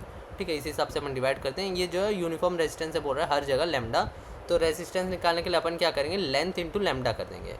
ठीक है, लेंथ इंटू लैम्डा, तो इसका लेंथ कितना हो जाएगा ये वाले का, ये जो हो जाएगा पाई आर बाई 2। कैसे निकलता है, 2 पाई आर बाई 4 से, तो पाई आर बाई 2 निकल गया, तो पाई आर बाई 2 इंटू लैम्डा, ये जो हो गया 2 लैम्डा आर और ये जो हो गया 3/2 पाई आर लैम्डा। ठीक है, ये 2 लैम्डा आर कैसे हो गया पता चला, इधर देखो 2r का लेंथ दिया हुआ, लेंथ 2r, उसे ये निकाल लिया। अब ये तीनों पैरेलल में, इसका आर इक्विवेलेंट निकालेंगे तो अपना आंसर आ जाएगा इतना। ठीक, चलो नेक्स्ट क्वेश्चन देखते हैं। अगला है पोटेंशियोमीटर का, इसको अपन सॉल्व करके देखते हैं अपन। तो देखो इसमें जो है ये वाला फार्मूला लगता है, सिंपल स्ट्रेट फॉरवर्ड क्वेश्चन है, बस इस फार्मूला लगा के सॉल्व करना है, ई इक्वल टू के एल। तुम अगर थ्योरी पढ़ोगे तो उसमें भी फार्मूला बताया जाएगा, तो ये ई वाला फार्मूला इधर लगाना है। तो अपन को to compare EMF for two cells using potentiometer, the balancing lens obtains are 200 and 150। तो एल जो दिया है अपन का L1 और L2 200 150 दिया। तो the least count of scale of is 1 centimetre, the percentage error in the ratio of EMFs अपन को निकालना है। तो सबसे पहले ये वाला फार्मूला से अपन दोनों को लिख लिए। तो अब अपन क्या कर ले, दोनों का रेशियो ले लेते हैं। दोनों का रेशियो लेके अपन क्या करते हैं, अपन को यही चीज़ निकालना है, इसका percentage error in the ratio of EMFs. ये दोनों के रेशियो का परसेंटेज एरर निकालना है, तो अपन इसको एक आर मान लेते हैं। अब आर मान के उसका जो परसेंटेज एरर ले लेते हैं, तो क्या हो जाएगा ये delta L1 upon L1 plus delta L2 upon L2। और डेल्टा L1 लीस्ट काउंट क्या दिया अपन को 1 दिया है, और नीचे L1 क्या आ गया 200 और L2 जो हो गया 150। और परसेंटेज एरर निकालना करके इंटू 100 कर लेंगे, जब इसको सॉल्व करेंगे अपना आंसर आ जाएगा 1.17। तो इस हिसाब से इसको जो अपन सॉल्व करेंगे। ठीक, चलो नेक्स्ट क्वेश्चन देखते हैं। अगला है वोल्ट मीटर। वोल्ट मीटर कैसे सॉल्व करते हैं, देखो two resistors of 100 ohm each are connected with series with a 9 volt battery. A voltmeter 40 resistance is connected to measure the voltage drop across one of the resistor, the voltage meter rating is. तो एक दो resistance अपने पास 100 और 100 के, इसमें क्या क्या अपन volt meter convert कर रहे हैं जो 400 ओम का है। ठीक है, अब तो अपन को क्या है कि इधर का रीडिंग निकालना है। ये जो 9 वोल्ट का अपन का जो सप्लाई है, तो आई कितना होगा, आई जो होगा सबसे पहले देखो इधर का रेजिस्टेंस निकालो, क्या होगा 400 और 100 जो है पैरेलल में, तो ये क्या हो जाएगा 80 ओम बनेंगे। और ये 80 और 100 जब कैलकुलेट करेंगे 180, तो अपन का करंट कितना निकल जाएगा 9/180, वो कितना आ गया, तो आई इतना निकल गया। अब अपन को क्या है कि इधर पे जो है अपन को वोल्टेज निकालना था वी ए बी कैसे निकालेंगे, आई इंटू आर ए बी। तो आई कितना 9/180 और आर कितना आ गया इधर का 80, जब अपन कैलकुलेट करेंगे तो अपना आंसर आ गया 4 वोल्ट। तो इस हिसाब से जो अपन इस क्वेश्चन को सॉल्व कर लिया वोल्ट मीटर वाला भी। तो भाई अपन ने जो है सभी टॉपिक्स को कवर कर लिया, जितने भी मोस्ट एक्सपेक्टेड टाइप्स है हर एक को कवर कर लिया, और हर एक के क्वेश्चन जो अपन ने लगा लिए। जो इसको और एक बार अच्छे से रिवाइज कर लेना, नोट से भी एक बार अच्छे से देख के रिवाइज कर लेना, और इसके जितने भी फॉर्मूलास और कॉन्सेप्ट है उसको जाके ज़रूर पढ़ लेना। उसके बाद आके ये सब क्वेश्चन को और एक बार देख लेना, इससे क्या कि आपका हर एक कॉन्सेप्ट जो है बढ़िया तरीके से क्लियर हो जाएगा। तो आई होप कि आपको ये वीडियो जो है पसंद आया होगा। तो चलो यार अगले वीडियो में मिलते हैं। Thank you and best of luck.